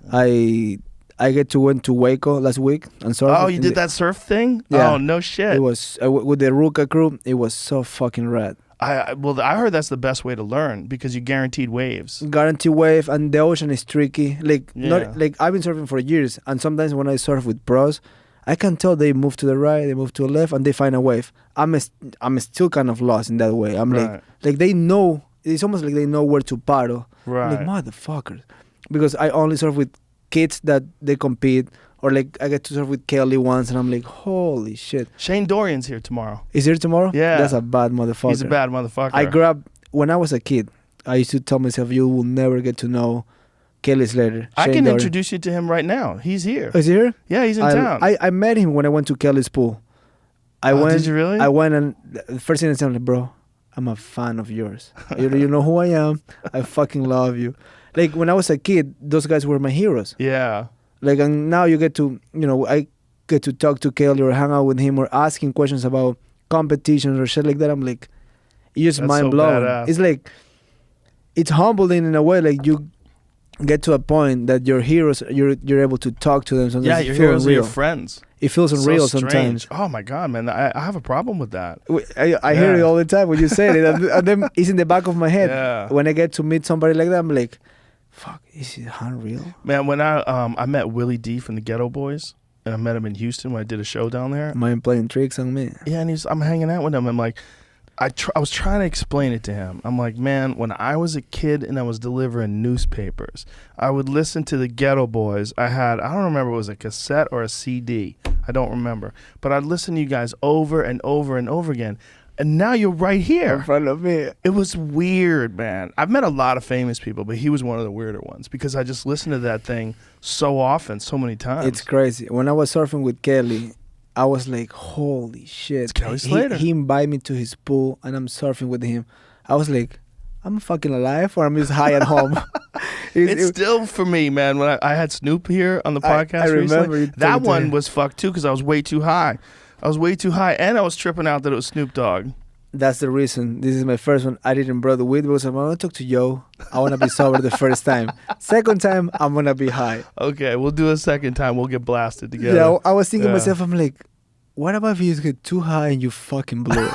Just go sober and don't talk shit. Because when I'm high, Yeah. I just talk. I know. I'm talking now. I'm the same person. I'm pretty easygoing, but still, you don't want to fuck that. Sometimes great things come out of your head when you're high, though. And then sometimes you just go off the rails. You just never know. It's more the good ones. Yeah. I learned that with mushrooms. When Yeah. you eat them and you eat a little more than you should, Oh, yeah. then your mind starts just going. Well, when you eat a little more than you should be alone. You Yeah. know, you should just be alone and relax and think. I and do then that when learn I'm something at new. a friend's house and I know it's nobody there. When my kids are around, I use microdose. Yeah, microdosing is good. Microdosing, I think, is the future. I think a lot of people are going to microdose because it doesn't affect your cognitive ability in terms of like affect your judgment or affect the way you talk and the way you behave, but it elevates you. It's like this gentle elevation a microdose does. And I think, there's you aware of Terrence McKenna? Do you know who Terrence McKenna Yeah, is? the fighter, yeah. No, that's Terrence McKinney. Oh, yeah. Yeah, McKinley? Oh, the mushroom guy. Yeah, the mushroom. Yeah.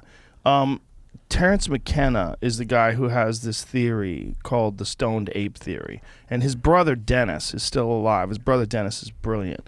And his brother Dennis is a legitimate scientist, and he explained it on the podcast why it makes sense. And the theory is there's a real mystery in the development of the human species. And the mystery is the doubling of the brain over a period of 2 million years. And it's unprecedented in the fossil record. They've looked at all these different animals and how things changed and evolved, and a lot of things are wild. But to see a brain double in size over a relatively small period of time in terms of the fossil record, 2 million years is not that much time for something to change so radically. And there's all these theories of why the human brain doubled. Some people think it was hunting. It was maybe the throwing arm, learning how to throw things, and then developing projectiles and weapons. Some people think that it was eating meat and learning how to cook it, and that learning how to cook it made the nutrients more bioavailable, and it made people ingest more protein, and then there's this possibility of eating. There's also weird theories, and they don't all hold up. They're all theories, but the big one is mushrooms. And it's a real controversial one because, first of all, mushrooms is a silly subject to a lot of academics. When they start thinking about the possibility of a brain doubling in size because of what they think of as a party drug. The problem is a lot of these guys have never really truly experienced a breakthrough mushroom experience. And if you have, the best thing you can do. Well, if you have, you start going, okay, what is this? And what is happening? And maybe this is how human beings develop. Because what McKenna said is that the period that the human brain doubled, and I'm sorry if I'm butchering this, Dennis, the period that the human brain doubled coincides with the period that the rainforest receded into grasslands. So as the climate changed, because we talk about climate change today, but climate has changed throughout history too. The climate change today, the man-made climate change, is a concern. But what I'm saying is that throughout the history of the Earth, there's been radical shifts in the climate, and they've resulted in all these changes, like the Sahara Desert. Used to be this great, vast grasslands and green, filled with trees and shit.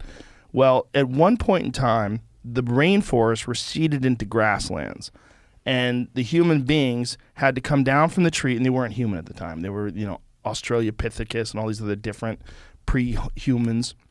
And they came down from the trees and they started experimenting with new food sources. And one of the things that they believe happened is they've seen monkeys in the wild. They will flip over cow patties and they'll eat like bugs and worms and different things that are growing underneath this cow shit. But on those cow patties is also where mushrooms grow. Yeah. And they think that they started experimenting with these mushrooms. And the way they describe it is mushrooms in low doses, like just eat a couple, increases visual acuity. So it would make you a better hunter because it makes you see things better.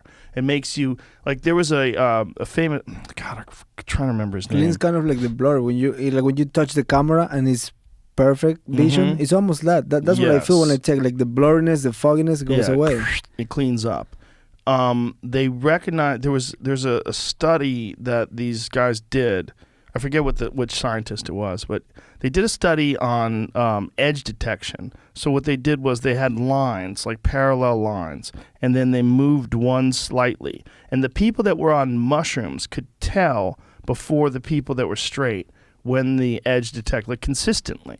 And so mushrooms increased visual acuity. They also make you horny. So they made one more likely to breed, and they also enhance creativity. So they made them better at problem solving, and they probably made them better at solving the complex problems of developing tools and weapons and language. The mushrooms enhance the ability to connect sounds to ideas and to express those things.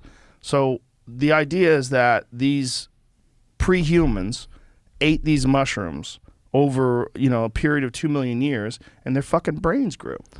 That makes sense to me. Like, it does make sense. Everything you say makes sense, because when I started taking them, I take younger, like for fun, and I've been taking for the last 2 years microdoses, and sometimes I eat a little more when I'm alone. And your brain shows things like all the pathways that, by stress or, bad food or punches or whatever, you get like the blood don't flow. The microdose make that go. Yeah. And then when you take a little bit and you feel like kind of high, it's when it's actually working in your brain. Yeah. So, but it's also cut with what you say. It's a party drug for ignorant people. Like, they're like, well, it's fun. I mean, I think people, they take it because it's fun. And it's not bad to have fun. And mushrooms, even though you're taking it to have fun, sometimes people they learn things from those experiences. But I think if you want to be using them correctly, you should use them with reverence. You should think, when you're microdosing, that's one thing. You're taking them, it's enhancing your day.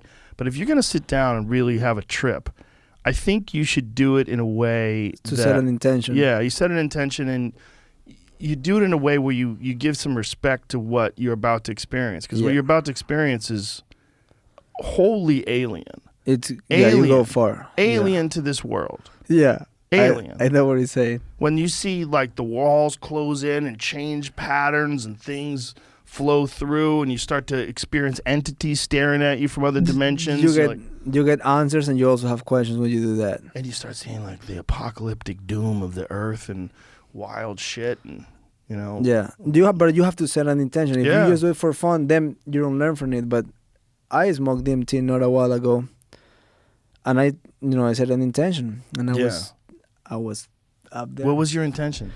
I literally, before I smoked it, I was like, okay, I wanna be present. I don't want to be focused too much in the outside, because when you get a certain point in a fighting career, it's not just fighting. There's a lot that comes with it, and you gotta know how to handle it. And I was just thinking to myself, I want to be better at this. I want to focus on who I am, not in the outside. I want to be, of course, a better fighter, a better husband, blah, blah, blah. And then I was like, I just want to be better overall. I want to be chill. I want to be happy as I am. And I just take a rip. And my grandfather that passed away not a while ago was throwing stars at me. Like, he was grabbing the stars and just throw it at my face. Wow. And I was just dodging them. And then my friends, we did it at my friend's warehouse. So it's nobody there. It's like doing it right here. Nobody will come. It was all dark. And they have a bunch of wild paintings around. This guy's like, he's who provide me my mushrooms, who provide my weed sometimes, CBD, everything. So this guy is in that world. So all the paintings, all the like the kind of like tie-dye painting, when they're like mixing up, like the trippy pictures. Yeah. When I was going in the elevator up, I was going like on circles up, like a rocket, and all these fucking colors, like colors I never saw in my life. It was just like, boom. And then when I get to the room, they call it the room, right? When you get up there. Yeah. It was like looking this roof, like stars, all black, and just little dots. And then I didn't saw my grandfather's face, but it's almost like, okay, you there. And he was laughing and throwing stars at me, just laughing. And they told me, before I came back, I was laughing like a baby, like a little kid. It was awesome. Wow. And when I came back, it just gave me that like calmness. Like, I don't know. It just helps in a way. It helps in some strange way. It also makes regular life seem so bland. It is. In comparison to that world. People get it calms so your trapped. anxiety. People get so trapped in little thoughts, on little daily things. Yeah. That sometimes they're like having the biggest problem of their life out of nothing. Right. Out of nothing. Out of nothing. I'm like, people is so focused on what somebody says or reading Yes. comments or trap on like this picture of my friend have more likes. I'm like, no. Yeah, that's a problem, man. The social media problem. It's a real- huge. it's so bad for your brain. I- I made a decision quite a while ago to stop reading Post and comments. drop. Yeah. It's made a big impact on me, man. I'm gonna tell you one thing myself. In the last few years, I don't read at all. Like if my friends, like if I see a friend of mine or somebody I admire putting something, makes me happy. But I'm not digging to see who says something bad or who says something about my Right. skill. It's gone. And you know what? You feel free. I'm not doing it to look like somebody else. It's just the more authentic you are, the more you are yourself. Yeah. There's nothing better than that. No, there's nothing better than that. And when you start thinking about what other people are saying and other people are saying about you and what their opinions are, it fucks with your own perceptions because it changes how you behave and think because you're thinking about their opinions. And sometimes their criticism is valid. I'm not dismissing that the criticism is not valid. But if you take in too much of that over and over again, there's too much noise. It's not good. Like I know and I'm sure you do too, you're an intelligent person and you're also a dedicated person who is hell-bent on becoming better. When you're that person, you're always objective and trying to be objective and analyzing. That's why you said, like, I want to be a better husband, I want to be a better father, I want to be a better fighter. That should be all of our intent. Whatever you're trying to do in life, you should always be trying to get better at it. Because as a human, we're flawed and weird and messy. And That's your foundation. Yeah, and your chemicals in your brain, they shift constantly, and you're not always exactly the same person. I'm a different person all the time. I'm a different person if I haven't had sleep. I'm a different person if I'm under stress. I'm a different person if I haven't worked out. And all those things also happen. It's like how you handle those things is what make you get to the finish line. Yeah, but like, you can't take in too much external opinions. You can. You have to be able to know whether you're fucking up and how to get better. And that's exactly what separates you from the crowd. Yeah. If you know that, if you get to like know yourself that much that you know what's real and what's just cloud, it will take you way longer. And I always tell people around me, I'm like, hey, like somebody, like friends of mine or people close to me that love me, they get mad about what people say. I'm like, hey, the moment you get mad, they're winning. Like you're giving it the chance to make sense. You have to live your life, be happy with where you are, the where you have, and always work for more and for better, but for yourself, not for no one else. Yeah, not for no one else. Because that will put you aside from anything. I have some friends that lose their fucking mind when people are talking shit about When them somebody online. here says something like, "Oh, but they saying that about me," when I'm in the car, I'm like, "Yo, no, forget about it." And then you're basically saying that to them, and I'm like, "Yeah, listen to him. Don't pay attention to that. You can. You can't. You just can't." Well, it's a new thing. It's like normal for people. Like you find out a friend of yours is talking shit about you. You want to go confront him in the real world. Yeah. Like, why are you talking shit about me, man? I thought we were friends. Like, you want to know where you stand with this person. Right. But for people you don't even know talking shit about you, that's normal. Yeah. That's what people do. Man, if I was online at 15, I would be talking shit about everybody. I would be sending everybody pictures of my dick. Yeah. If you see my Twitter when I was 15-year-old, Oh my holy God. shit. Everybody. Like, everybody. I was never a fan of soccer, ever. And Ecuador is huge on soccer. I would go on Twitter and say the meanest shit to soccer players, and I was laughing For fun. my ass off. Yeah. I was smoking with my friends. Right. I was like, oh shit, he got mad.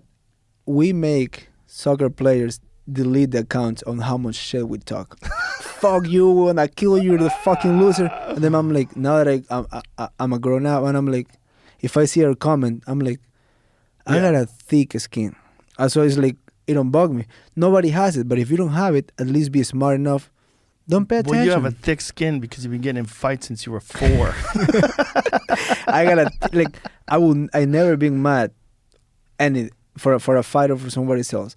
If we're like this close and you say something that I don't like, I probably punch in the face. Has there ever been a fighter that, like, leading up to a fight has pissed you off? Never. And Really? I fought the biggest idiot out there, O'Malley. that? He was talking mad O'Malley, shit. Sean. But like, But that's his thing, though. I know exactly. You know that's how he became famous. Him and Conor his talent and all this shit But he can talking and the talk. personality. It's like Kobe. It's just a persona. Yeah.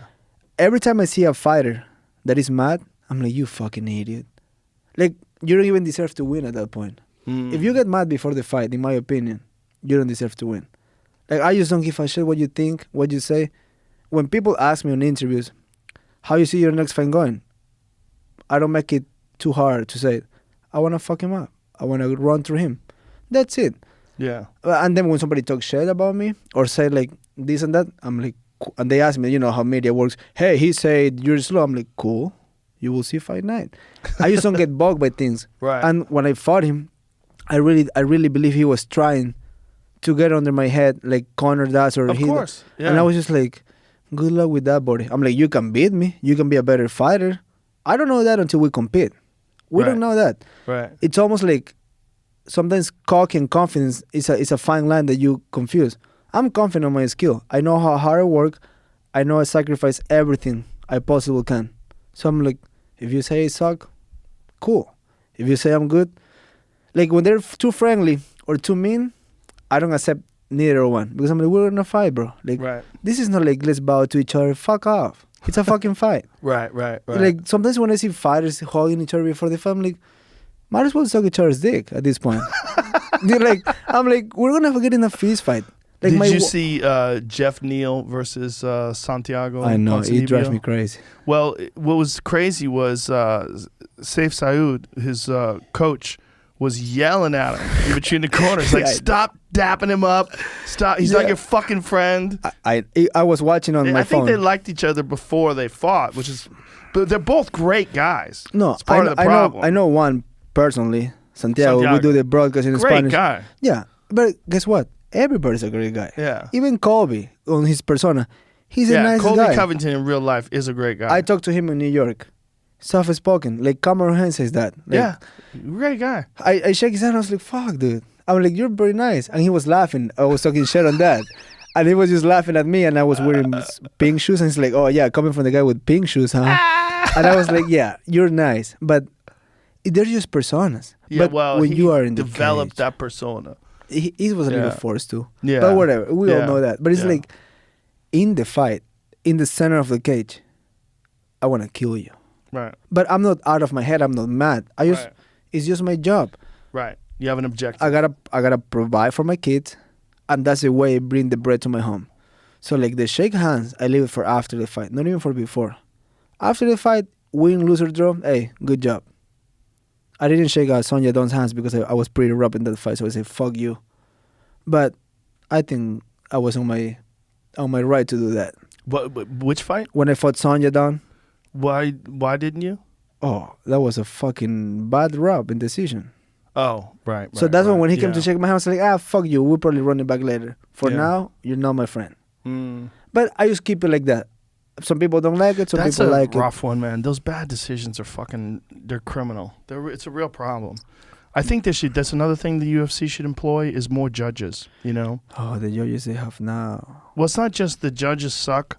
The judges suck sometimes. Like some of the judges, it's like when you go to local places, you go to small regional places that No, but don't even in have a lot of Vegas, experience. Sometimes, yeah, Because I do the commentary in Spanish and I'm like, yeah, most of the fights I know who won the fight. right, And then when they go 30-27 their way, I'm like, bro. right. How's that happen? Like I remember when you were asking the lady, you know what a triangle choke is? And she's like, just walk away. Yeah, I was like, they don't, like for example, if somebody, like how you think about this, if let's say I take somebody down right, and I just hold that person. I'm working on holding them, right. but the person on bottom is throwing every submission he can and he's eating me with elbows. Yeah, Who won the round? the guy on the bottom.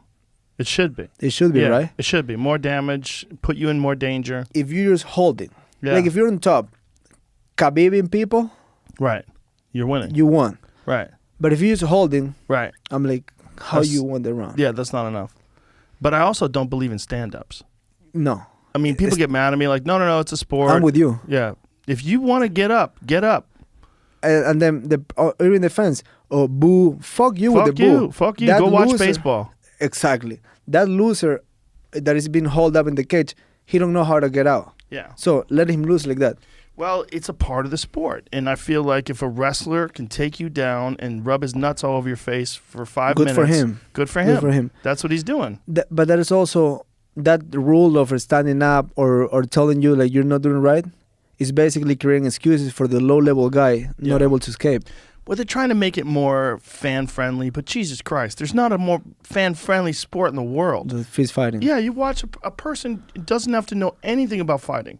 They can watch the UFC and be like, holy shit. They can't There's people believe watching how crazy it is. other sport for hours. Yeah. And that shit is boring. Oh, did you find Joey Diaz talking about? I absolutely did not. It's on his it's on his Instagram. Nope. Mad Flavors It's World. not on his Twitter either. What? Yeah, I mean, What was it, a story or something? I don't know.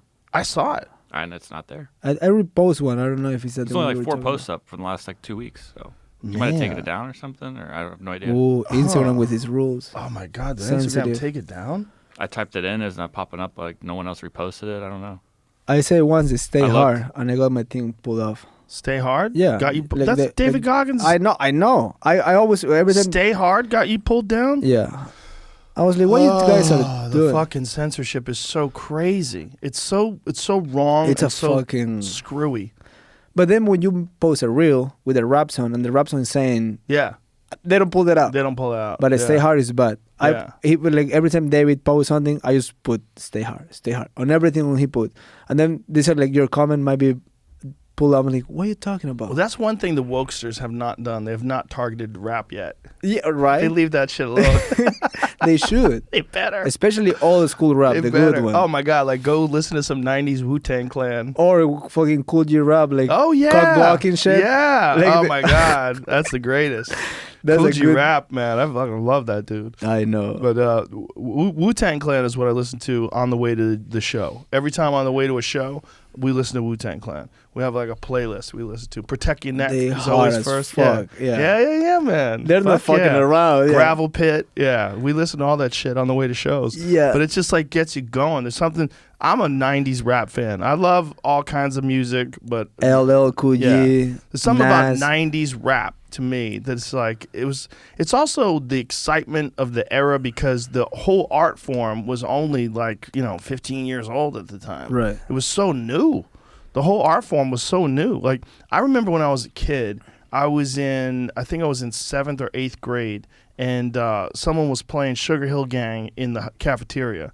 And I was like, what is that? This is crazy. What is this? It was a hip hop, a hibbity the hibbity That's a hip hop. fuck- And I was like, this is wild. This You is get in your new- head. Yeah, it was a new kind of music. And make you dance. Yeah, but it was also a recognition like, oh, this is a new thing that's happening. There's a new trend. And then I also remember I was on a fucking elliptical machine, and the first time I heard NWA, I was like, oh, like what? What are they saying? Like, you go listen to NWA. Go listen to some early NWA, and you're like, I can't believe this was legal. Yeah, no, all the shit they say. Even the fuck the police when they come hard on that one. Oh, yeah. The cops were coming to the Yeah. fucking shows to stop it. Yeah, I know. It's crazy. But there was it was a change of, I mean, there's the gangster rap was always awesome. I'm a big Ice-T fan as well. And like I said, I'm a giant Ghetto Boys fan. But it was also, there was just a change of the whole musical culture because of 90s rap. Oh yeah. It changed everything, Big Daddy man. Kane. Oh my God. Big Daddy Kane was the shit. I listen to all this cool shit. Yeah. Today's stuff. Cool Mo D. I go to Yeah. work. Yeah. No, Yeah. the Gangstar, like the old schools are the ones to listen. Yeah, I'm a gangster. I'm a giant gangster fan. But it's like there's eras in time where things just changed. And like I'm a big fan of 60s rock. 1960s rock and roll is like something happened, man. Something happened in the 60s. And it like went into the deep into the 70s, but there was a change in what rock was. And it was in the 60s. Like that's what I love. I love those eras. I love eras of great change, you know? Yeah, the rock and roll back then was real. I'm Oh my not into God. much rock and roll, but even if you listen to a rock and roll from that time, you're like, okay, that Yeah. means rock and roll. It was rock and roll. My God. My God. Listen to some 1960s Jimi Hendrix. My You God. saw my jacket? Oh, what do you got on there? That's fucking. That's Jimmy right there. Oh, that's badass. Oh, nice. Who did that? Where'd you get that done? My friend Mark Ovo, he make all these patches, and he just patch my stuff. I said, like, instead of one glove. So he's an artist from Ruka too, and he just nice. he patched my jackets and put some cool shit in there. I got to show you this new Hendrix piece that I got. That's in the back. That I got from Park City. God, what is the artist's name? I don't remember his name. Is Joey talking about during his podcast? I see him talking about the fights. He put this out yesterday. Yes. This part's all about gambling, though. I don't know if he specifically talked about that fight. Is it in after other the detail. fight? So he did like an ad, and he's talking about how he gambled during the fights. I don't know if Well, he starts talking about Juliana Pena and Spanish women. that's what I don't know. How he doesn't date Spanish women. Oh, you go right there. There you go. Yeah. That's it. Yeah. He'll probably be taking down. Right. Give me some volume. It's you $600. If you put $100 down on Juliana Pena, you win $600. So again, my little junkie mind went into work, and I'm like, wait a second. You spend $20 on worse things. Like there's worse things you do with $20. You pick it, gamble, whatever the fuck. You know, you ever been walking around and you're like, I'll get that. It's just $13. $13 is 13 fucking bucks. But I'm sitting there and I go, what the fuck? What's $25 on Juliana Pena? You know what? And then I thought of something else. Why don't I date Spanish women? Because I'm scared of them. Okay? I've always been scared of Spanish women. Let's get this shit out in the open right now. Always. Since I'm a kid, my mother was Spanish, and I'm like, you know what? Do I really want to marry that? Not, never. No. I didn't listen to that before I got married to my wish you all wife. the best up there in heaven. Can't wait to see it. But you know what? No. Love Spanish women. Have a lot of fucking friends that are Spanish women. They take a bullet for you. But if you want peace of mind, I can't date a Spanish woman. When you're Spanish, you can't date a Spanish woman. I leave that to the Jews and the Italians. You guys love Spanish women? Help yourself. Don't come crying to me when you got an iron buried in your fucking skull. Don't come crying to me, all right? So I'm like, fucking... That was a full of special Juliana right Pena, there. I got to go with Juliana Pena. Just for the small 25. You know what I'm saying? Joey Diaz luck, first minute, she gets knocked down. I'm like, what else is new? This is the story of my life. I'm a bum then and I'm a bum now. I'm watching this fight, and all of a sudden Juliana, she gets her in another thing again. Then Juliana gets out with a fucking Kimura. Then the round ends, and I'm like, what the fuck is going on? This isn't bad. And all of a sudden, second round, Juliana went in there and laid a fucking ass whipping. An ass whipping, I gotta be honest with you, brought tears to my eyes. I was so happy for that Venezuelan chick because that's why, and dog, when she choked her, I go, to myself, I go, now you know why I don't date Spanish women. You understand me? They're my friends. I love them to death. They're my fucking, I go to war. I'm taking 3 little chubby Spanish women, and I'll take my chances. Fuck you motherfuckers. 3 little Mexican tanks, a little Cuban chick that's got big tits and a little gut. That chick hasn't eaten in 2 days. She'll take your eye out. I'm not fucking around. So I was so happy for Julia. I even put it, this fight was tremendous on Twitter. I was fucking ecstatic. So that's how I felt last night. I won won something, $200 on a $25 fucking thing. And guess what? I'm going to lose it all on Sunday in football anyway. So who gives a fuck? Nah, I'm going to hold on to it. The bowl season's coming. Right. So Joey does a lot of gambling. I think he's got a gambling sponsor. Is that a gambling sponsor? I'm pretty sure that's how he got into that. And that's why I was trying to dig through it. I didn't know if he went, Okay. Yeah, I used to, my partner and my friend Aubrey from On It, we used to, I stopped gambling on fights because I was like, I don't think this is right. Like, because I'd be calling the fights, but I'd be gambling on them. Yeah, it's kind of weird. It's kind of weird. And so I said, but also you're free to do it too. I think it's legal. But I was like, it seems unethical, so I'm not going to do it anymore. Because you work in the UFC. Yes, because I'm calling the fight. Yeah. Like, I don't want to sound biased because I want someone to win because I got $100 on them. You know what I'm saying? I don't gamble at all. But what Aubrey would do is he would gamble. And so I would tell him. Everybody so I would tells say, me, yeah. who I pick. Yeah. And I go boom, boom, boom, boom. Yeah. Because most of my picks are right. Most of my picks are right. I would have lost on the Juliana Pena Amanda Nunes fight. In those fights this weekend. because This one, there's that one I didn't see coming. those are way too one side. Because Yeah. what was supposed to happen? Just run through her.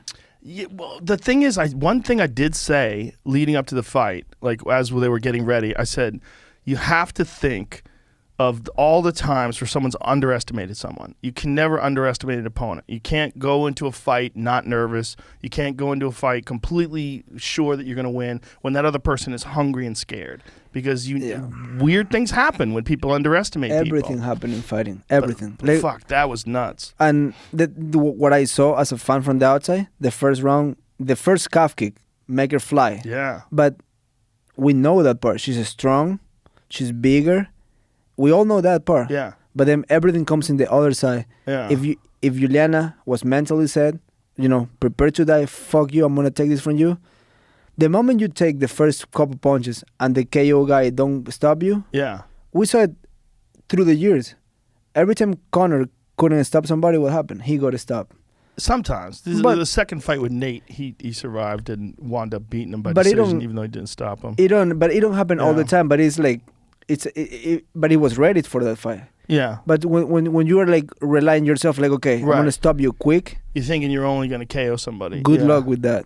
Well, the thing that I was watching in the first round when Juliana had the Kimura, when she was threatening with the Kimura at the end of the round, I was like, ooh, like that looks serious. And she kept doing it. She kept going to it. I'm like, look, as long as this fight is on the ground in that kind of situation, Juliana's very dangerous. And if she can tire Amanda out, if there's a way to do it, that's the way to do it.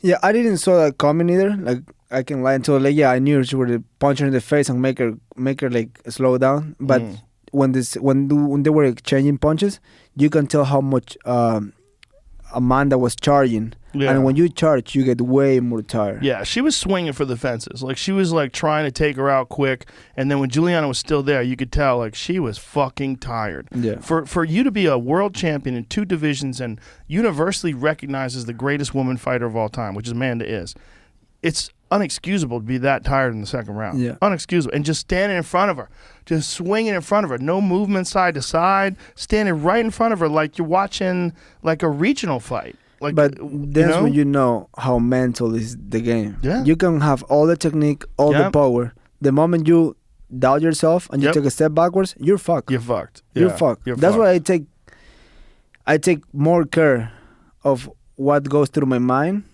than how much conditional training I can do. Yeah. Because you can go way longer if your mind, like David Goggins was talking about it, in those moments you're about to quit and your mind is trapped in that thought that I'm gonna quit.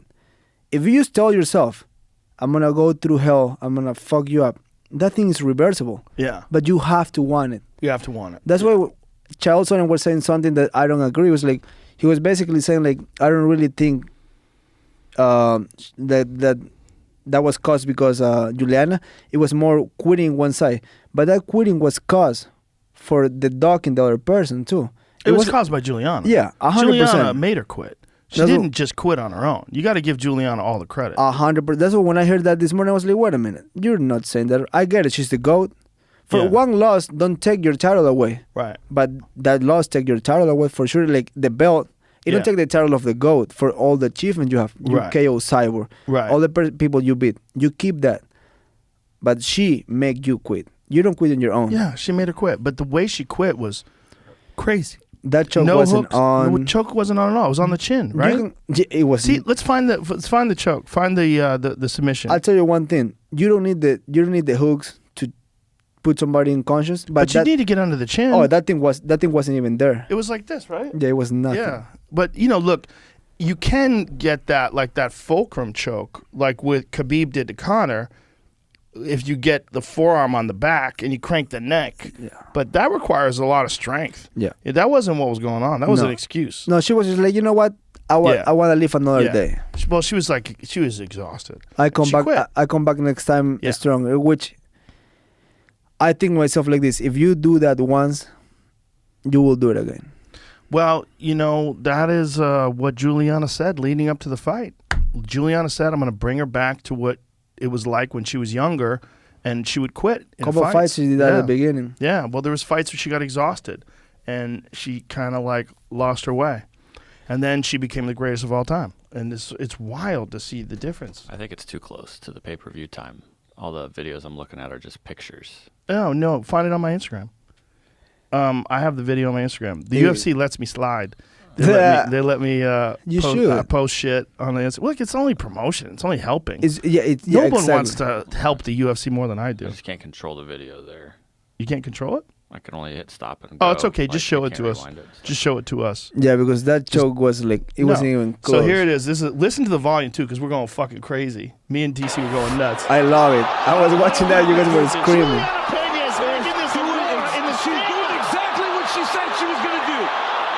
That jab. Look at that jab and that right hand. Woo. Look at Amanda. Look at that jab. Yeah, she don't have her feet under her. Oh, my goodness. She's so tired. Her base is gone. Listen to this. John Anik, the only professional. When you say that, I was cranking out. Big deep press from Nunes. By Pena. See, Now here it is. her eyes are gone too. It looks like it's under the chin. It's Yeah, under the but- chin. But it's not like, Not deep. No, not deep. you see some guys getting off some deep chokes before. Yeah. Because they have the fight yeah. on it. Yeah. She was like, I live another day. Yeah. Well, I mean, Dustin. I mean, Oliveira had to keep adjusting on Dustin before he finally got it. That was deep. That was the moment deep. he tapped, but might as well, if you're And there, was- you just go to He went sleep. behind the head. You know, he hit the hand behind the head, and he got that ultimate leverage too from that. Yeah. That was Charles Oliveira It's is a a mother- bad motherfucker. He is a bad motherfucker. Yeah. The only thing that I was thinking about it, without pulling the glove, you wouldn't end on top. Yes, true. That was So- a cheap move. So it's like, Yeah. remember when Chad Mendes was about to suplex Aldo in the very first fight, and he grabbed the fence and he Yes. get KO right after? Yep. That will change a lot. Changes everything. Yeah. Because the grapple was full on deep, and that make him roll to end on his back, and that round he took a lot of damage. Yep. So it's like, if that would be a judge and be like, hey, stop. Right, stop. 1 Start the point. stand up. And I take 1 think point they off. should take a point off every time someone pokes an eye, every time someone kicks him in the nuts, every time someone grabs the fence. Doesn't matter Just if take a it's phone off. They'll stop doing it. Everyone will stop doing it. the moment you're like, you barely touch somebody and you Yeah. get a point deducted. If you're doing this shit all the time, just keep these motherfuckers closed. The thing is, guys with the big gloves in Muay Thai style, you know, they're doing this all the time. They're doing this. You can't do that. You can't do that. But Close your you- fucking hands. If you know Yeah. for a fact, you will get a point deducted 100%. legally or illegally or Yep. like intentional or Anytime. unintentional. Anytime. You know you go fucking like How this. about Jillian Robertson and Priscilla Cachoeira? Caught that bitch. Cachoeira's putting your fucking thumb in her eyeball.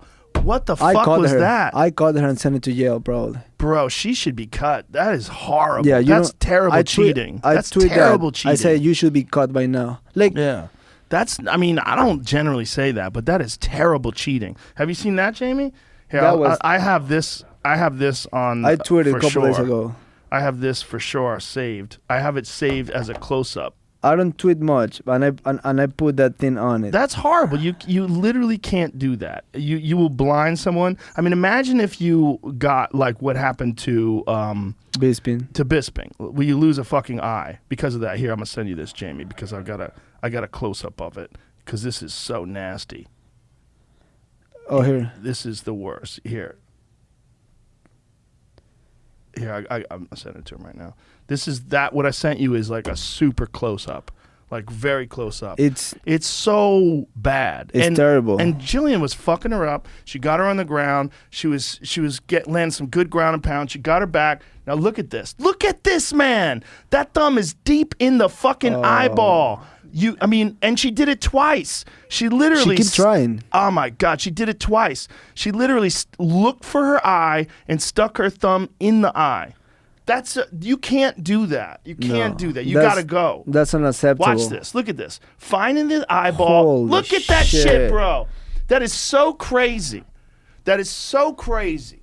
finding the eyeball, and that is a blatant foul. It's That's- not just a blatant foul. It's fucking cheating. It's worse than steroids. You're a criminal. If you're taking steroids, you get cut for 2 years. I agree. You're doing that? Same You're done. thing. You're Same done. thing. Get the fuck out of here. You can't Yeah. do that. You could ruin someone's eyeball. You could ruin her eyeball for life. When she fair and square defeated you. She got herself in a better position. She submitted you. You were about to tap, and you stuck your fucking thumb in her eyeball. I was going off when I was watching live. My wife was like, "What's going on?" I was like, "This fucking bitch is." I was like, "Did you know cheating. the other chick?" I'm like, "I don't need to know her." Like, Horrible. That's fucking awful. You don't do that. Horrible. That's unacceptable. Horrible. That Yeah. is unacceptable. It's one of the worst examples of blatant cheating I've ever seen. Yeah, a bad loser. You don't. Fucking fight is over. Not only that, miss weight. When you I watching the whole thing with the second thing, Yeah. the second look where she does it, it makes it even worse. Oh, She did it again. Yeah, look at the referee is not even stopping her from doing that, man. It's just the first time. if I'm the referee, Bro. I start punching her. She is just fucking blatantly Holy 100% cut her. Cut her. Get the fuck out of here. If I'm the referee, I will punch her right there. God damn. Look, I know people get crazy when they're losing. They get desperate. They do wild shit and they regret it afterwards. I don't give a fuck. You can't do that. You Yeah. can ruin someone's eyesight for the rest of their life doing shit like One that. thing is talking shit. One thing say fuck you in the cage. That's just crossing any fucking line you can ever had. You're not, like, as a person who is doing this for a living, you know there are certain things that can happen to you that can ruin your life. And that's one of them. You can lose your eyesight. That's one of those. I was losing it when I saw that. I was like, holy fuck. You do that, you're done Yeah. forever. Not just in the UFC. Yeah, You not should just, be gone. Yeah, you You're should be not gone. fighting. Yeah, no one should want to hire you after that. I mean, there's guys who've lost sight legitimately when, Nick Lentz has also lost, I think he said something like 40% of his sight in one of his eyes. Holy shit. Yeah. From regular fights. Michael wasn't an eye poke, but that was a kick. Yeah. Somebody that wasn't all the Jews on planet Earth. All the Jews. All All of it. Even Boris from other countries. Everything. Juicy Vitor, though, is one of my favorite fighters to watch. But it was a sketch. But I think Juicy Vitor should be fighting in like ONE FC or something like that, where they let him be juicy. Yeah, go fight heavyweight Yeah. or skinny guys or privacy times. Where like- everybody's juicy. yeah, go Yeah. fuck around there. But Juicy Beater in the UFC fucked so many people. Yeah, he fucked a lot of people up, man. God damn, but he was so scary. He was so confident.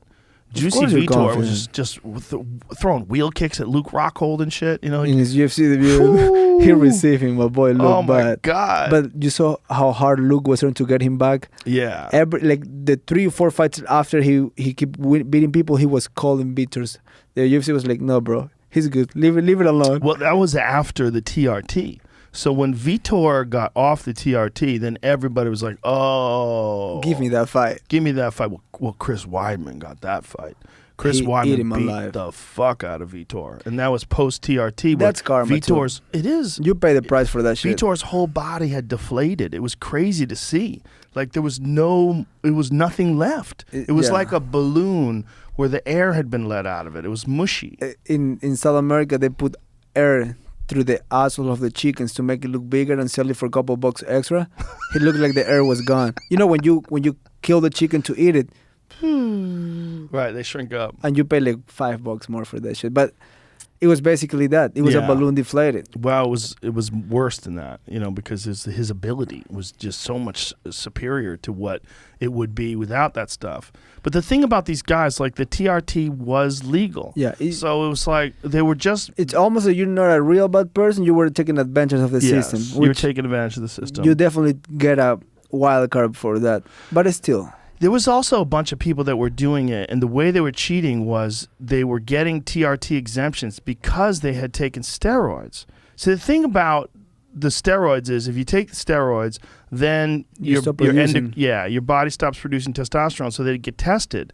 And they go, oh, he has like low testosterone. He needs a testosterone use exemption. So But then you they- need it because you've been cheating your whole life. Exactly. And there was a lot of those guys that have been cheating from the jump. I always say this. I prefer to lose 100 fights than win one by cheating. By Yeah. any means. Yeah. My only by any means, like any little advantage you Right. take, Right. even if you have a doctor that tell you like if you mix this with that and being legal, it's still cheating. Right. Like, should be hard training, good recovery, Yeah. and That's a it. lot of That's fucking it. huevos. Yeah. Yeah. A lot of huevos. Yeah, that's Yeah. important. Yeah, it's very important. And brain too. Toughness takes Yes. you somewhere, Right. and after that you need a brain that functions. Well, to be a champion, I believe you need all those things. You need the mind, you need the discipline, you need genetics, you need hard training, you need discipline. You The need holes everything. are closing. The higher you go in the Yeah. rankings, everything start getting Tightens up. tight, Yeah. tight. If you want to be Kamaru Usman, you got to have everything. Yeah, You got to have everything. and he have everything. He has everything. That's why he's a Yeah, champion. That's why he's a champion. He's got fantastic genetics. He's got a bulletproof mind. He's got fantastic technique, training, discipline, everything. And he seems like he's generally a hard fucking worker. He's not fucking around. He's a super nice guy too. I can really, tell. really, really nice guy. I talked to him after the fight in New York, and I say congrats to. Seems pretty nice guy. He's a great guy. His knees are fucked up, which is crazy, and he's open about it. I know. He tells everyone, he's like, I'll still fuck you up. My knees are trash, but I'll still fuck you up. But in Thailand, there's a lot of people that have no ACL, and Really? it's okay. in Thailand? I heard about it, I forget the name of the guy. I know him through a friend, and he's like, yeah, he's gone, no ACLs, and he just fight. Like those guys they don't have PTs that tell them like, hey, bro, your elbow's swollen. They fight every weekend. Right. It's just lifestyle for them. Well, I don't think Usman has a problem with his ACLs. It's his cartilage. And He's just gone. All his meniscus is trashed. What- It's all bone on bone. In there. What do you think about the guy that you had here before, the more plates, more day, telling everybody how Derek? Usman is on everything? I'm like, oh shit. It's hard to believe. I didn't see that video. I've seen his video on John Jones, and I've seen his video on Paulo Costa. John was mad about it. I'm sure he was. Yeah, he was so mad. I'm sure. But John's tested positive. Couple times. Couple times. I mean, this is his, he's explaining. The thing about it is, at least according to Derek, when Derek from More Plates, More Dates talks about it, what he's saying is there's thresholds, like there's acceptable thresholds, and you can manipulate your hormones and still fall within these acceptable thresholds, and that USADA has some holes in the way they I collect believe data. 100%. If you have some money you can spend there, you can find a way to do it. What he was also talking about was the fact that John had low testosterone, but he had this in his system. And he said a lot of times when a fighter has very low testosterone, but they also have tested something in their system, he goes, it's indicative of someone that's trying to get off of something. Now, I don't know if that's true. Yeah. I don't know either. I'm not a chemist. I'm not a biologist. But I like don't know. I do like to research and read about it, and then the Usman pop. I was like, don't tell me that about this guy. When I had it like right here, like that's the fucking guy to follow. Like, don't tell me that about. I don't know if it's true. It could be genetics. It could. I mean, look, Francis is all genetics. Francis Ngannou, that's all genetics, man. Yeah, but also that's for real. For over many years digging like a motherfucker. He was on the fucking shovel. Yes, Digging. That's yeah, alone. yeah. Give As a you young boy, yeah. Yeah, his body developed digging sand. When I saw him on MSC, I was a little drunk already. I was drinking whiskey right after the fight. And I saw him from far. I was like, fucking Francis, bro. And I started grabbing him. I'm like, you're fucking huge, dude. Hey, how big is your dick? Tell me when to stop. Tell me. And he's like, you very funny, brother. I was like, tell me, stop. And I was grabbing him. I'm like, are you fucking real? But I got like 6 shots of whiskey on my head already. He was trying to laugh, but he's a pretty decent guy. He don't fuck around too much. And I was like, Francis, holy shit, dude. I ride so many horses. No one is as hard as you already.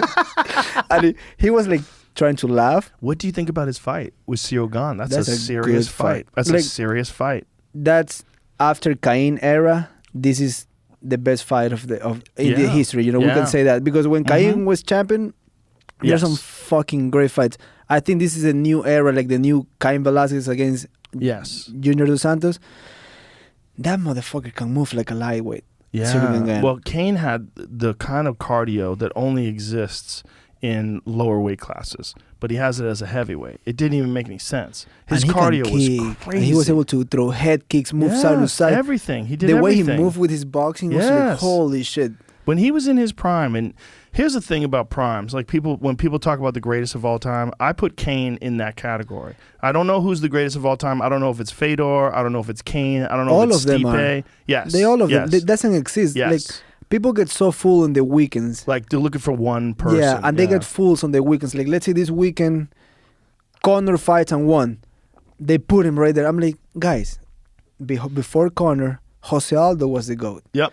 Before Jose Aldo, there's always Right. like in times like GSP Uriah was on his Faber, time. yeah. Uriah Faber, like When he was there's in always WC, yeah. exactly. Yeah. And Faber is way before Aldo. Yep. So you put them on the line, and maybe before Faber there was one guy in King of the Cage. I don't know his name right now, but there's always like a guy Right, on right, his time. right. So there's a GOAT for each decade, for each era. Yeah. When they try to like, this guy delete all of them, it's like, no, calm No. down. Like Mighty Mouse should be up there. Yes. That motherfucker was invincible for a long time. He was unstoppable. When he threw Raybor with that suplex on the Ooh, armbar. and then caught the armbar on the You on the ground. better Oh my god. make a statue of that little motherfucker doing that. You know what I'm saying? Yes, They have a yes. statue for Rocky Balboa. I know. And This not is not George even a real Foreman. fighter. Put fucking Mighty Mouse wherever the fuck he I live. know, right? But it's like what I just feel like it's like an illusion. It's like a cloud. Every weekend there's something cooler happen than the weekend before. Yes. And people get so full. Yep. And I also think that's how fighters get fucked in the head. Because when they win on Saturday night, they think this lasts forever. Right. By fucking Tuesday, the only people that remember this is your fucking mom, your coach, and probably you. Yeah. Then the people look forward to the next fight. Right. So, Saturday night, awesome. You won, cool. You celebrate. Monday morning. That's why I say Monday morning. I go back to the horse. You keep thinking forward because that's on the past already. Yep.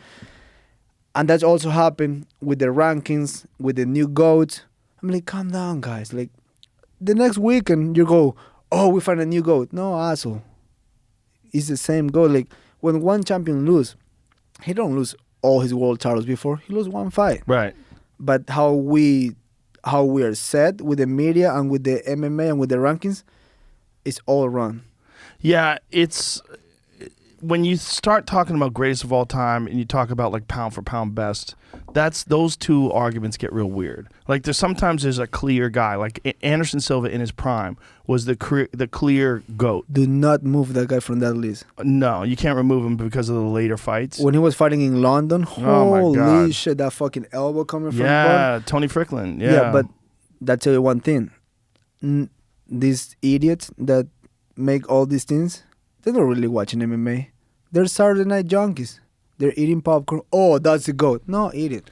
You Yeah. gotta watch a little bit more of it. Like, get yourself a little more into it. Like, read a little more. There's more than just what happened on that Saturday night. Yeah. And it's so easy to forget. Like, BJ Penn on his prime.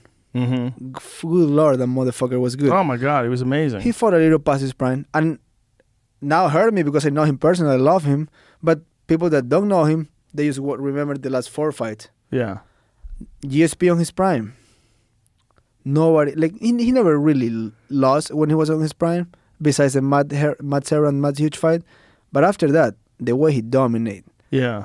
he was taking down wrestlers that no one take down at will. And he had so many fights, man. You know, like when he took 2 years off, or how many years off did he take before It he was fought 4, I Bisping? believe. 4 years off. 4 years off and then fought Bisping and came back and beat a legitimate world champion in Bisping and did it finally. Like he was a final solution. Like, it was clear cut. He submitted him and put him to sleep. And you know? after he have a first round that he was eating elbows from the top, like Yeah. Michael Bisping fucked him up from the bottom. Yeah. And then he came back, wearing the storm, and still put him in. And the way he sing that fucking choke, when he went around and choke, I was like, but amazing. that's Well, his jiu-jitsu got better yes, because he kept training. he trains all the time. Yeah. You look at his body. He was just here. I know, I miss him. He was the one that put me in contact with Danaher. Ah, nice. I text him, I'm like, hey, I'm gonna see Joe on Tuesday. Can you send me Danaher's contact so I come on Friday and train the whole week with him? And I learned some good shit. Yeah, no, Danaher He's an unusual person, man. You want to talk about a resource? Having a guy who's a PhD in philosophy, a guy who is a professor at Columbia, like a real legit genius who gets obsessed with jiu-jitsu, and that's all he cares about. Like, yeah, but he was talking like even people that know him from the Gordon Ryan time, he's been training back in the day. Like he knows like when the Renzo Renzo gym was like the real deal. Yeah. Like when they were scrapping every day there. Fucking even Renzo's brother was alive. He's from back then. Yep. Like, from the old good days. Oh yeah. No, so he the experience he have is before huge. his body fell apart. He was very formidable. Like everybody was like raving about how good his jiu-jitsu was. He was elite. Yeah, no, and the way he teaches, it's a step A to B. Like there's no like this crazy like you have to do all these things before. No, it's just simple. Right. I was able to memorize so easy whatever he was teaching, and for day 1 to day 4, I was like almost remember everything. I don't know That's fucking amazing. moron. I'm not the smartest guy out there thinking about that. Like I gotta focus a lot to get it together. But the way he was teaching, I was like, wow, that's easy to learn. Well, look at the results. I mean, look at his star pupil, Gordon Ryan. When have you ever heard of a guy who's 25 who's universally considered the greatest of all time in jiu-jitsu? Yeah, It's never happened before. never happened. Never happened. And in a place like jiu-jitsu, like so hard. Yeah. Like you got Roy Gracie, Galbao, like everybody. it's not easy. Yeah, and people just don't want to fuck with him. They don't want to. They avoid him. No, Peña caught him early, Yeah. and that's about it. Well, a couple guys, they get close early and beat him early, and now no one. Yeah. Now no one. Now everybody, like when a guy like him can take someone like Wagner Rocha and Play with him. and put a fucking No. triangle in a envelope and say, this is how I'm going to tap him, hands it to the commentators and say after the fight, open that up. Yeah, and then, no, it's gnarly. what the fuck? Who does that? That's a little past the level of we're normally able to see. Like we will see what happened with Galbao in September. What Like, do you think's going to happen? like it's almost you can know what's gonna happen, but Galbao is a real deal. Galvao's a tank, too. From the early days when Galbao was with JRE, with Cobrinha, Yeah. it was like almost impossible to think a fucking 25-year-old is gonna beat him. But now he's gonna train. he better. Oh, he will. Yeah, he I has know to. for a fact. Yeah. But if he beats Galbao in September, I'm like, that's it. Yeah. Put him the ground. And then if he does, like, who's next for him? I think he's going to gain more weight now that his stomach is not fucked up anymore. I would You talk know? about it too. Yeah, his stomach is getting better. It's not 100%, but it's pretty close. It's way better than it was, at least. No, I know. And I was talking to him like what happened with the all the antibiotics he took, his bacteria was killed. I was like, Indian is my opinion is double up the fermented food, try fasting, but go talk to a real doctor because whatever I do for myself is what I take from perfecting athletes or whatever I do from reading or whatever. Have you had staph? Never. That's how he got it. He got staph. The thing is, like, there was an epidemic of staph in that Henzo school at one point in time. That basement, because it's in a basement in New York City. It doesn't get any sunlight. And You just create it's it. just the funk. It was in the air. Like, New York City gets moist as fuck. I know. And, like, to kill all that stuff, like, good luck. It's hard. And Yeah. then they're training every day. Yeah. It's a pool of sweat. Yeah, And also, who's really going to the shower right away? right. I don't fuck around with that. Yeah, you gotta get in there. The moment I'm right done, away. I finish my stretch, Yep. I'm soaping. Yep. I'm putting the defense up all over Yeah, my body. everywhere. And any And- kind of cuts you have, put the salve on it. Yeah. And you know what also helps a lot? That colloidal silver. What is it? Colloidal silver. Oh, colloidal silver. There you go. Thank Yeah, you. That helps? Oh, I put that under my tongue every day. But also, if I have little cuts, I put in there. I haven't had a ringworm in years. What is colloidal silver supposed to do if you take it under your tongue? It kills. It's not. It works good against bacteria and viruses. Yeah? Yeah. Is that so you take it under your tongue? Well, it's like like when you put CBD drops, you put it Right. under your tongue so it absorbs better, Right. and then you just keep it there for like 10 seconds and then swallow it. I saw a guy that was on a TV show once where he took too much colloidal silver and his whole skin turned blue. Oh, wow. You ever see that? No, but I take... Oh, you need to see this guy. I took whatever the fucking thing says. This guy went off on colloidal silver. I took like 2 droppers a day. That's it. It changed his whole like skin. Like the X-Men, like the chick, the like blue a chick. Smurf. Like, look. Holy shit. Yeah. That's what he used to look like. He used to be a handsome fella. Yeah. Man turned blue after self-medicating colloidal silver. Yeah. Look at that. Thank God I read and I don't do it just because. And is that reversible? Trendy supplement can damage your organs and make your skin blue. How is it doing that? Look at that picture right there. But Jamie, pull that one up above that guy's face where the guy's blue right there. How much he was taking? Look how crazy that one looks on the right. That looks like a fake person. They'd have to be photoshopping a little bit. I don't think so, man. When Not you to saw add the the blue. show, Well, but It why? emphasizes the rest of it. It's kind of, yeah, but how much he was taking? Like a full bottle a day? You have to take That's a like good a question. stupid amount. Look, everything in exaggeration is gonna fuck you up anyway. yeah. That's why even with my vitamins, I don't triple that. You don't need to triple that. No. You just need to take the right one dose Yeah. and you should be fine. Train hard, recovery good, take your supplements, take some sun, walk barefoot, fuck a lot, you should be fine. Right? Yeah, I don't think that there's a cure for that shit either. It's Yeah, but see that bottle looks pretty sketchy. The one that I take looks pretty.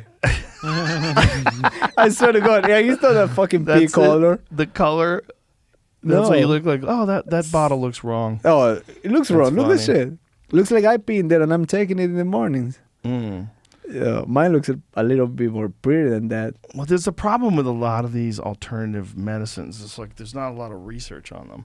It's hard to know like what's legit and what's not legit. Some of it's very legit. Like garlic is really good for. I eat garlic on Yeah. everything. Garlic is great for bacteria. According to Wikipedia, the guy we pulled up was using homemade silver, Oh, there you go. silver colloid. He's a fucking idiot. What does that mean? Colloid. Colloid. Yeah, it says he turned blue after he took a homemade silver chloride colloid. And that guy Used probably a silver suggests like salve us. on his face. He used silver salve on his face. And In it an just attempt to treat problems with sinus, dermatitis, and acid reflux. silver among other salve. on it. issues. So is that what turned his skin? Because it seemed universal, like all over all of his skin, like his whole Right, face, everything. right. Yeah. Yeah, but probably if your face is turning blue, the body just follows. Oh I my don't god, know. he died young too, I believe. It's Didn't he? hard. He suffered from heart problems for years, heavy smoker, triple bypass Oh. surgery. Oh. There you go. It's same thing with Died of a heart attack in 2013. Yeah, that doesn't help either. not good. How old was he when he died? Doesn't. If you smoke a lot, 51 to 2013. 60. 62. live a little bit. But Oh, it's like well, don't be smoking cigarettes, eating shit, and doing your own medicine at home. That's not gonna help. That's a bad The combination. only medicine you can do at home is plant a couple of weed plants in your backyard. Yes. Yeah. That's the only Have home. you grown weed yet? No, but I will. Yeah, it seems like a lot of work. I You got to had- separate the females from the males. Yeah. and- But I have a full-on beautiful garden. All the vegetables. yeah? Oh, I stopped going to Whole Foods for like 3 months, Oh, nice. and these fucking raccoons figured it out. These raccoons. They are some raid my cunts. garden. Yeah, I those bought, cunts. I bought like cages. I bought fucking pellet guns. They're smarter than I thought. I Yeah? couldn't find them, and then one day I point my gun at them.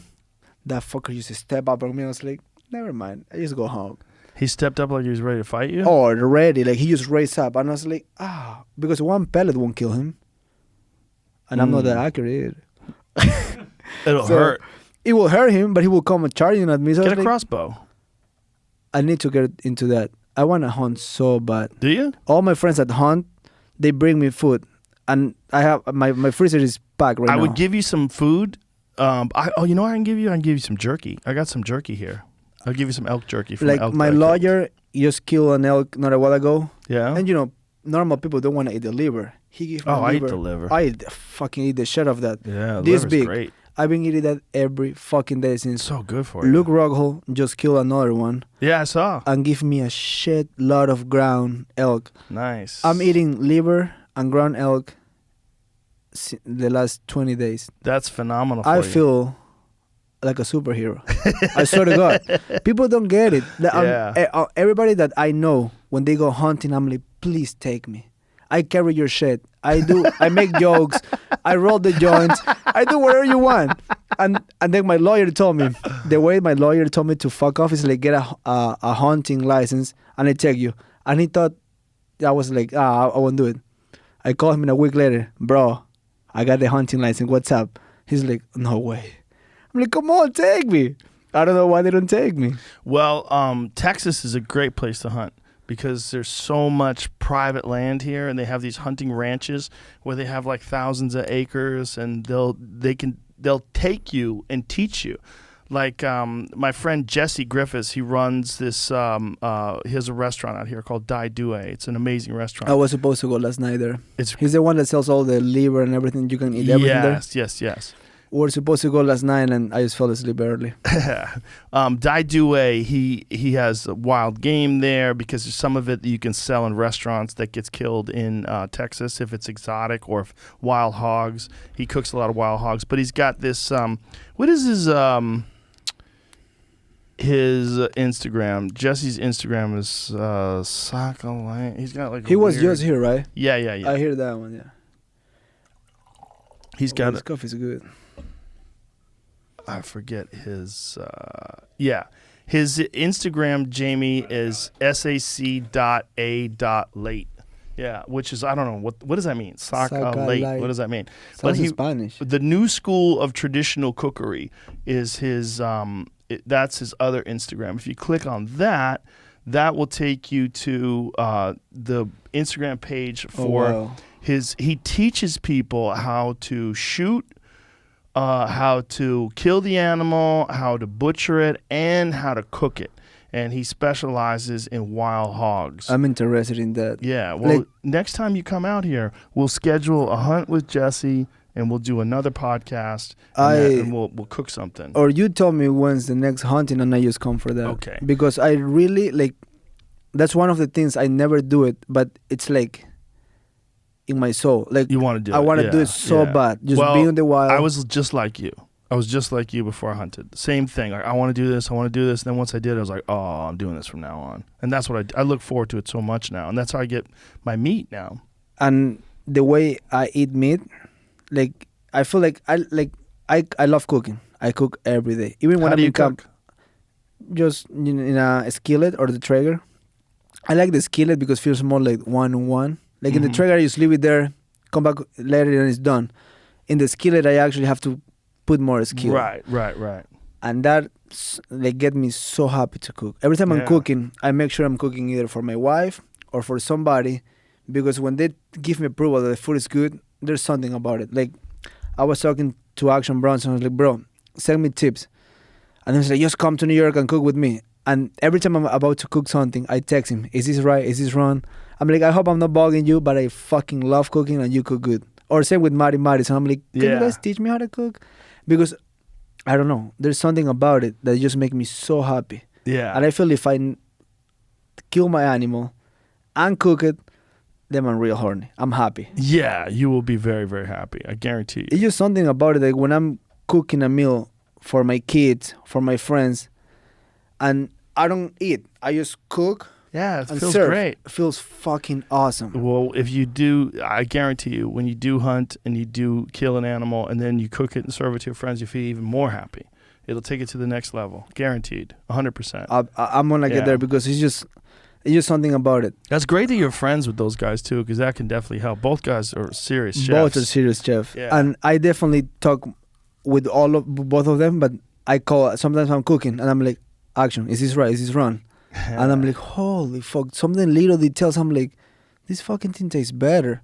The way I like cooking is almost as equal as I love surfing or love fighting. Like, those three things get me out of the bed all the time. Yeah, I love it too. I've been cooking lately a lot over hardwood fires. I got a Argentine style grill where you make the crank and it goes up and down. Oh, those are great. And we have those in fire underneath there. Oh my God, I love it. Every time I cook on it, Parillo cooks really good too. Does he? Really good. He's a great coach. He's a man. Very good striking coach. I will say he took me to the next level. Like 100%. Like everybody that worked with me before, they all did something. You know, you don't take credit away from nobody. But when I moved full time with him, I was like, holy shit. It's like I was doing so much for little reward. With him, I'm doing less, but it's just effective. What is the difference in the way he teaches? He goes to the point. We don't do these 3-hour classes. We don't, we spar hard, we hit mitts hard, but everything comes like, everybody hits the back, right? Everybody can hit it. But in each back at the gym, I have a job to do. Like, he teach me how to work with each back. Sometimes he's not in the gym, he just tell me, work on these backs and do this. Work on the tire, work on the wall. I posting a lot like me working on the wall to get the straight right hand. Little things that before I will drill with a partner back and forth, like jab, cross, hook, back and forth. What do you mean by on the wall? Like I get myself on the wall Mm-hmm. and I throw my straight right hand without breaking my elbow on the wall. Oh, I see. So you put your back against the wall? I have a bit. I did this morning. I sent it to him. But do you back up to the wall? And I have to show you. and then It's you throw? Is this? And the idea is to not lift your elbow up? Is that what it is? Yeah. Oh, let like, me see. I sent that to him. And then like you have to make my right hand is against the wall. And then I'm throwing. So my right hand comes like straight like a piston down the middle. Instead of like you charges and then you go. So your opponent have a second to move. Right. And then I do these things every day before practice. So This is not a video. This is a picture. he probably sent me a picture of that. It looks like a video, but it's just a Oh, no. screenshot. Like I get in the wall. Oh, I see. So you put your right shoulder up against the wall so that your elbow doesn't flare Yeah. out. Yeah. And then little things like that. Like before I will do like 10 different things with a partner, and then with him it's just like little things.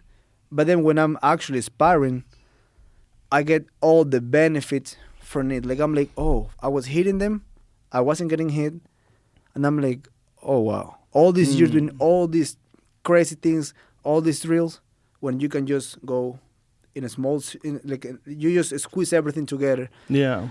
And the only way you figure it out how good you're getting is when you spar another good guy, and then you're like, okay, you figured it out. Do you have a Muay Thai coach like who works with you on your kicks and all that stuff? Not anymore. No? And since I work with him, he focused on my boxing and my base. My kicks are better than before. Really? Because I'm kicking from a balance point.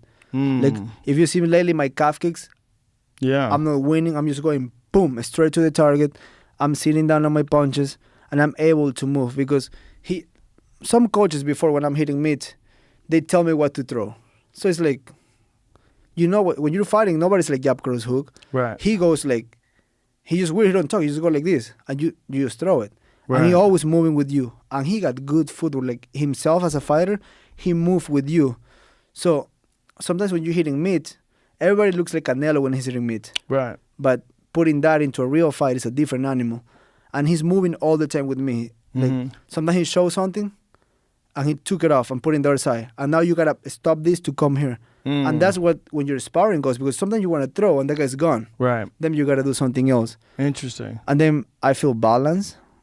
And then the best thing about him is the fucking shit he talk. Like not in a bad way. He talks. Good He get in shit. your mind, Yeah. and it's like holy shit. He get you hard in a lot of ways. Like he will just talk to you, and he's the one. He grabbed Bisping, making him a champion. RDA have a great run with him. Cyber, monkey see, monkey do. I don't Yeah. want to go with a coach that have 1,000 fighters. Right. I want to go with a coach that have couple ones, but each of them get to the point, Right. which is the belt. Right. Yeah. I was in a point that I was like, I'm winning fights, and I'm feeling a little short in some decisions. I wasn't getting killed, but I'm like, I need a coach that just step me up, and it's paying off.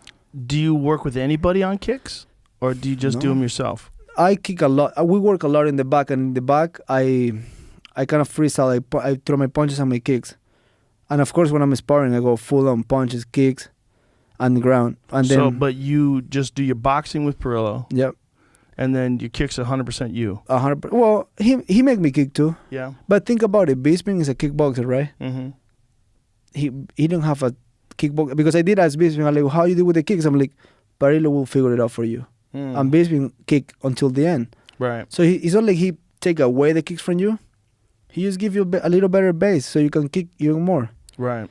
Like the way he make you sit, he don't make you sit like a boxer. He don't make you bend on the waist or do like all the things that boxer does, because there's things coming down the middle, kicks, knees, and even my elbows. He's not a Muay Thai coach.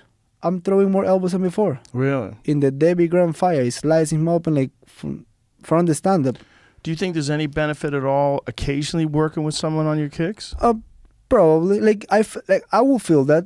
But what I'm saying is, like, if you think about how he's improving your punching. Yes. Imagine if you had someone who's similar to him but with kicks.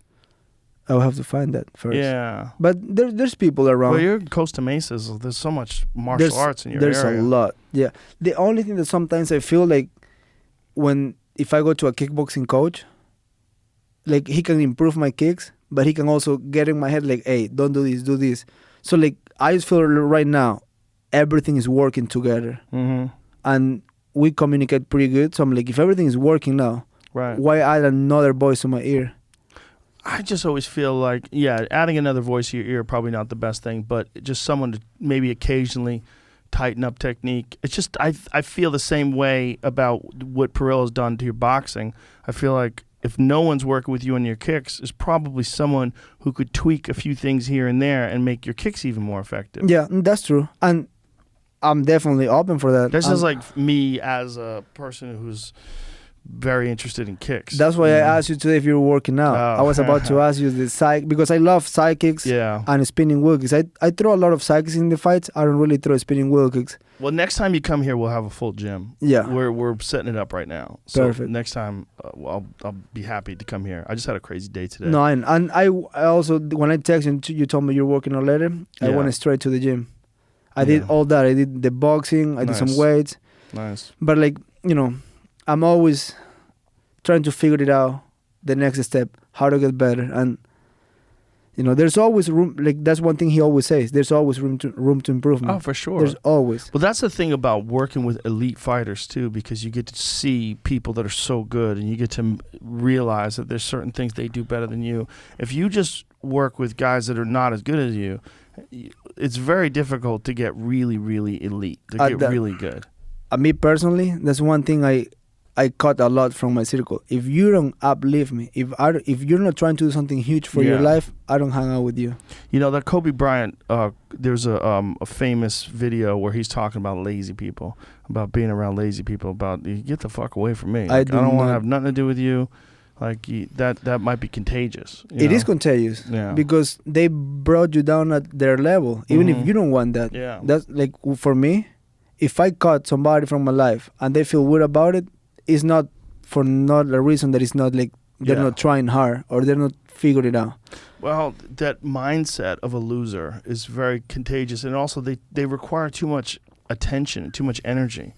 It's so hard to see when someone makes excuses and you try to talk to them and say, hey, man, you can't think like this. And then they go right back to it. You're like, okay, I don't know what the fuck to tell you, but I don't have any time for this. 100%. Yeah, I just don't have enough time. I have one or two conversations. If I really love you, I'm going to tell you, like, hey, this is not working. You should get better. And you should jump right on that advice. 100%. I do that. I go straight to the point. Yeah. But if that person just is content where they at, they will. Or they make excuses for why. Well, the reason why is this, and because how many of that. fighters go after the fight? Most likely when they lose, they say like, "Oh, during camp my rib, during camp my feet." Right. That's a fucking excuse. It's an excuse. You lose, you lose. Yeah. Just take it like a man. Or how about Paulo Costa? He had like 100 of them. The wine. Yeah. Or the boxer that wants to lose. Deontay? Oh my God, shit. That was the worst. I was like, shut the fuck up. You just said he got poisoned, the thing weighed too much. But at least he didn't have excuses after the second fight. The second fight, we got knocked out again, or the third fight. We got knocked out again. If you have an excuse again, you... I just think he couldn't believe that Tyson Fury put it on him like that. I can't believe that. I can see that from the outside. But when you watch the first fight, like Tyson was boxing until the 12th round. He got dropped in the 12th round. He got up and then he chased after Deontay. And then in that round, he realized how to fight Wilder. And then the second fight, that's the only way he fought him, and he beat the shit out of him. Just put pressure on him. And then the third fight, I mean, he did. Deontay had his moments. That fucking right hand is something, man. He definitely he got the power, but he don't have the boxing skill. Well, he's working on that. I mean, Because Tyson can pimp like a motherfucker. Yeah. Oh he my can God. move side to side. Oh, he he does pop everything. the jab. he does everything. He just ahead because Yeah. power. Yeah. It's like a blessing. Right. But the rest, you have to work for that. It's a blessing, but it's kind of a curse in that you rely on it so much, and really it should come out of nowhere. And you should almost, like, if you have power, you should train like you don't. Train like you don't. Train like you have to be a boxer, and then let it come when it's there. Because you gotta work on a skill. Yes. You have to work on a skill. There's guys that have power that also have defensive movement and skill. Like, that's why Canelo is so exceptional. Canelo has everything. He's got power and he's got ridiculous How he defense. bend at the waist. Oh and my God! It's beautiful everything, to watch. Everything he does, everything he it's does. Like he for a minute he's pimping. Yeah. Then he fucking go Mike Tyson on you. Yeah. And then he bend at the waist. He's Yeah. like, holy fuck. Oh That's my fucking God. beauty to watch. That Danny Jacobs fight where he was like slipping all those punches standing right in front of him. It's gorgeous. That probably was Oh. the best to watch. The out of best it. defensive movement, head movement I think I've ever seen from a middleweight. That punch he cracked homeboy's eye. Oh my Holy God! shit. Yeah, Jesus Christ! I thought his eye was Yeah. coming out of the fucking eye. It was ruthless. His whole face. Have you seen what it Oh, looked yeah. like? When his whole face was completely shattered. He's a fucking cyborg now. All fucking Yeah, platter. all metal and screwed into place, and to keep his head And together. the one with Colette Plant, it was Mhm. like, holy shit. Bro, he's a killer. He's a straight up killer. The crazy thing is now he wants to go to cruiserweight, and Usyk said he wants to fight him at cruiserweight. I don't know if he wants to take that fight. I feel at this point, taking that fight will only make you better. Because let's say he lose there, Yeah, he got nothing to lose. right. But think about the reward. If you put risk against reward, taking that If he risk. can beat Usyk, Jesus Christ, he's the greatest of all time. If he beats Usyk, That's what I'm saying. Yeah. If you lose that fight, he's Yeah. like, I try, fuck you. If he goes and win, yeah, good lord. Usyk is phenomenal. He's so he's good. real too. He's so good. He And is he's so big. good. He's very big. But that's the thing about Canelo. He seems to keep having the hunger that he had Yeah. before sleeping on Yeah. a nice bed. Yeah. So yeah. that's what keep him alive. Well, not just that, but also he's like looking at it very calculated. Like he wants these challenges and to take these chances. Caleb Plant was the biggest challenge in his legitimate Division. weight class Yes. at 168 pounds. And then he decided, well, he also has Arthur Beterbiev. That guy's a motherfucker. I don't know that one. You don't know who he is? Not that one. Holy I will look shit. now. Pull up Arthur Beterbiev's highlights.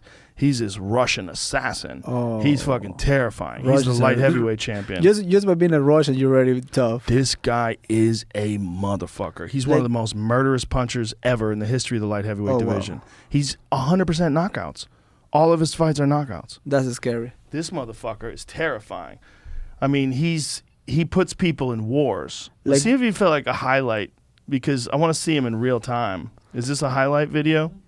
Like the guys I watch Best highlights and knockouts. for myself, like Watch you know, this motherfucker. He hits guys with seemingly normal punches and just murders them. And he takes it to everybody. Every fight's a fucking war. And he's been dropped. He's been dropped in fights because he forces guys to fight these chaotic wars with him. But he eventually crushes everybody. he's a real dog. I'm pretty sure his win ratio is 100% by KO. Well, see if you could Google that. Because I don't think anybody's made And it to the final bell with He him. seems like he's very aggressive. Oh my God, Like, he he's just super bring it to you. aggressive. He's super aggressive, super conditioned, but he's 36 or 37 now. And, you know, It started living. It's Yeah. about to start living him. yeah, it's going to eventually go away. See if you find his Record. Wikipedia. Because I'm pretty sure. The guys that I watch for myself, like that I wanna like mimic, is Eric Morales and Roberto Duran. Those are the two guys. Duran in the lightweight days. Ooh, that's a real prime. That's the real prime. Yeah, people think of him as a welterweight, but Duran in the That was lightweight after. days. So he's 100% undefeated, and I'm pretty sure they're all knockouts. Yeah, they all are. They're all knockouts, which is fucking wild. What means? What is RTD? referee technical. What does that mean? It says corner retirement. Oh, corner. So the guy quit. Yeah, so Yeah. it's the same. That's The a same KO. thing. It's a KO. Yeah, all knockouts, and the motherfucker just puts it on people, man. And they're talking about him fighting Canelo too. But it's one of those things. If he's gonna fight Canelo, I want to see him fight Canelo now, before Not he in gets too 5 old. years. Not Right. at 41. Yeah. Right. Yeah. I feel you in that one. Yeah. I If he fights him now, it's a very interesting fight because he's all KO. he's all KO and he's so fucking aggressive, man. I Bitter think Beef is terrifying. For me, that's the only way to fight. Yeah. That's what I like to do. I don't like going for a walk. I go straight at the point. Yeah. Meet Yeah. me at the middle. Yeah. And most guys lately, they wrestle me. That's why I'm focused on get that part also shared because Who are you working with your wrestling? Daryl Christians helped me with the Greco, and then this guy from up north, Easy Silva, I've been working with him lately for the freestyle because I use a lot of offensive body lock. Mm-hmm. That's how I like to take people down. But most people will attack me with double legs or single legs. And that's the part I'm working with this other guy from Fresno State, which Fresno State have great wrestling. So is your regular camp, when you're in camp, how's your camp structured? Are you doing strength and conditioning? Everything. So How many days a week you doing that? like weight conditioning. I work with this guy named Corey Beasley. I've been working with him since I moved to Cali, so 6 years. He works on, power, strength. We use kettlebells, Bulgarian sandbags. We squat a lot. I'm a squat person. I can squat all the time. I believe that get your testosterone higher. I believe that bring you explosion, everything. Deadlifts as well. Of course, those two. Those two things really do. Those are the kings. Yeah. On real power. And I personally, that's what I crave. I tell him all the time, like, out of camp, let's lift heavy. But of course, you got to listen to the coaches to get results. So he planned me out. We work twice a week with him. And then on top of that, I do all my running. I find times to do that. It's either 4 in the morning or late at night. So I figured it out. you run all through camp? I run year round. Year round? I run on 5 week. Really? Oh yeah. No kidding. Because I think about things. Make me. I let my brain flow. Things I want to say. Like a things I want. meditation. Exactly. Yeah. But then I work every morning with Parillo, Monday through Friday in the morning, and then every Sunday I figured it out my schedule, where to put jiu-jitsu, where to put wrestling, and I make like a map of every single day. Take a picture, send it to Parillo. So I'm like, hey coach, what days you want me to spar and what days you want me to go hard? So to put in a different day, hard wrestling or hard grappling. Because for jiu-jitsu, I go with the Mendes bros. Oh, great. Those fucking guys are wizards. Killers, man. And Killers. lately, Hafa has been coming to help me. Yeah? Because Guy's like who corners me and teach me. But Hafa has been making like a comeback to the gym, and we were doing nogi, just me and him for 1 hour. Wow. Good luck trying scoring a point to that fucking guy. Sometimes he's like, he asks me, you want to keep going? I'm like, I'm a fighter. I keep going. I try as hard as I can. But then I'm like, let's just drill. Like teach me from here, from there. And that's a guy that won ADCC without any nogi experience. All he won was in the gi. And he went overnight to ADCC and won that. So that's impressive. Well, his technique is so pristine. So perfect. He's wrestling. Sometimes I shoot and I'm deep on a double leg and I'm going like a mad dog trying to take him down. And he just go to my back and choke me out. I don't know how he do it. He do some crazy shit like that. Sometimes I feel like, oh, finally I'm gonna get lucky today. And he just figured it out. And he always tell me like, hey, don't you focus about, you never defend. Somebody's attacking you, you attack them. So the mindset that he have is like, always attack. Your defense is your attack. So every time I'm rolling with him and I'm attacking something, he's already doing something else. And then we stop, he's playing me some things. We go again live, he's playing me some things. It's like, holy shit. They both kick my ass so hard. It's so interesting when you're working with total specialists, right? Like whether it's with boxing or jiu-jitsu, like someone who's a specialist and you realize how many layers there are and how many levels there are. Sometimes I bring MMA gloves, like the puffy ones, and I'm trying to crack their head. They still, because they told me like, Hamon Lemons used to coach Anderson Silva. That's the guy who kind of like make them. That's his uncle. Anderson Silva was taken down by Cormier, and he didn't eat a punch. So that's how good, like he was in jiu-jitsu. Well, remember when he triangled Chael Sonnen on the fight he was losing? Exactly. He would lose 4 rounds and 4 Yeah. minutes, Yeah. and then boop. Caught that triangle at the end of the fight. The things like Anderson was so good in the stand-up that his jiu-jitsu was overrated. Nobody Underrated. Knew, yeah. underrated. Sorry. Yeah. Nobody knew how good he was. But I'm a fucking nerd. Even when I was in Ecuador, I knew Hamon Lemons was like the guy. Yeah. So I told myself, if I move to Cali one day, I want to train with the Mendes bros. Nice. And I've been with them for a couple of years now, and they're fucking good. Is So everything in a general area near you? my house is a mile away from Ruca, Oh, nice. the headquarters where I train with Parillo, and the Mendes bros are literally a mile away from Ruca. Oh, beautiful. So I bike sometimes to near, because I have electric bikes, and I just go near of them. Oh, that's nice. And then that's what I plan. Like I do like 3-4 grappling classes a week. I train every morning with Parillo, and the opposite day of sparring, I just wrestle my ass off. I bring like a couple high school kids that fucking kick my ass, so I can get used to that scramble pressure, Mhm.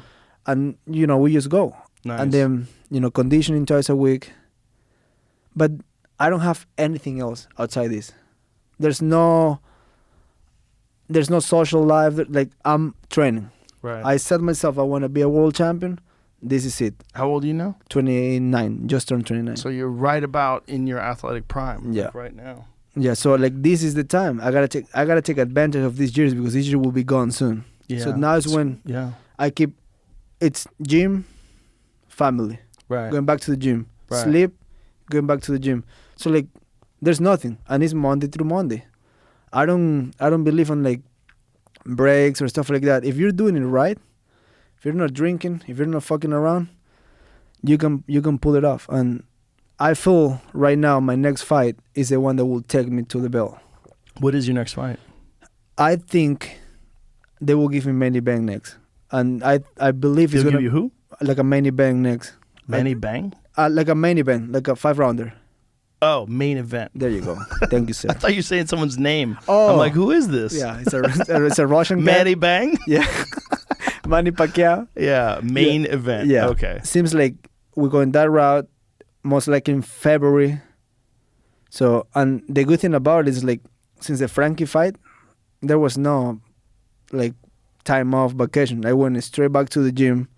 And today, right now, if I have to fight next week, I can make weight and I can fight. But When you think about the beginning of your career and then you think about beating Frankie Edgar in MSG. in Madison MSG Square Garden, make everything twice harder and better and cooler. but it must have been almost surreal, right? It was real. That whole fight week, I was feeling weird. I was so happy. I was so like excited about the moment that for a minute I thought I'm gonna lose this fight. I feel too loose. I feel too good. I feel like everything is perfect. I was happy and I was like, wait a minute. Normally you want to be a little anxious, nervous, but I think it was New York energy that put me there. Like I was just waking up every day good. I was ready to fight. Then I weigh in the next Saturday night, waiting the whole day because I was the fight before the common event, so I fought late night. So the whole day just sitting down in my room, I was like, holy shit, I'm about to fight an MSG. Like, there's nothing bigger than that. No. There's no second arena. No. It's MSG and the rest. Right. And for me, just knowing all the Ali, all the big fights that happened there, all the big concerts that happened there, Yeah. I'm like, I'm a fucking guy from Ecuador about to blow the fucking roof. I was like, now is when. I told Yeah. myself, I'm pretty hard on me. If you don't win this fight, be ready just to be the guy that is around. I told myself like that. You lose this fight, you're fucked.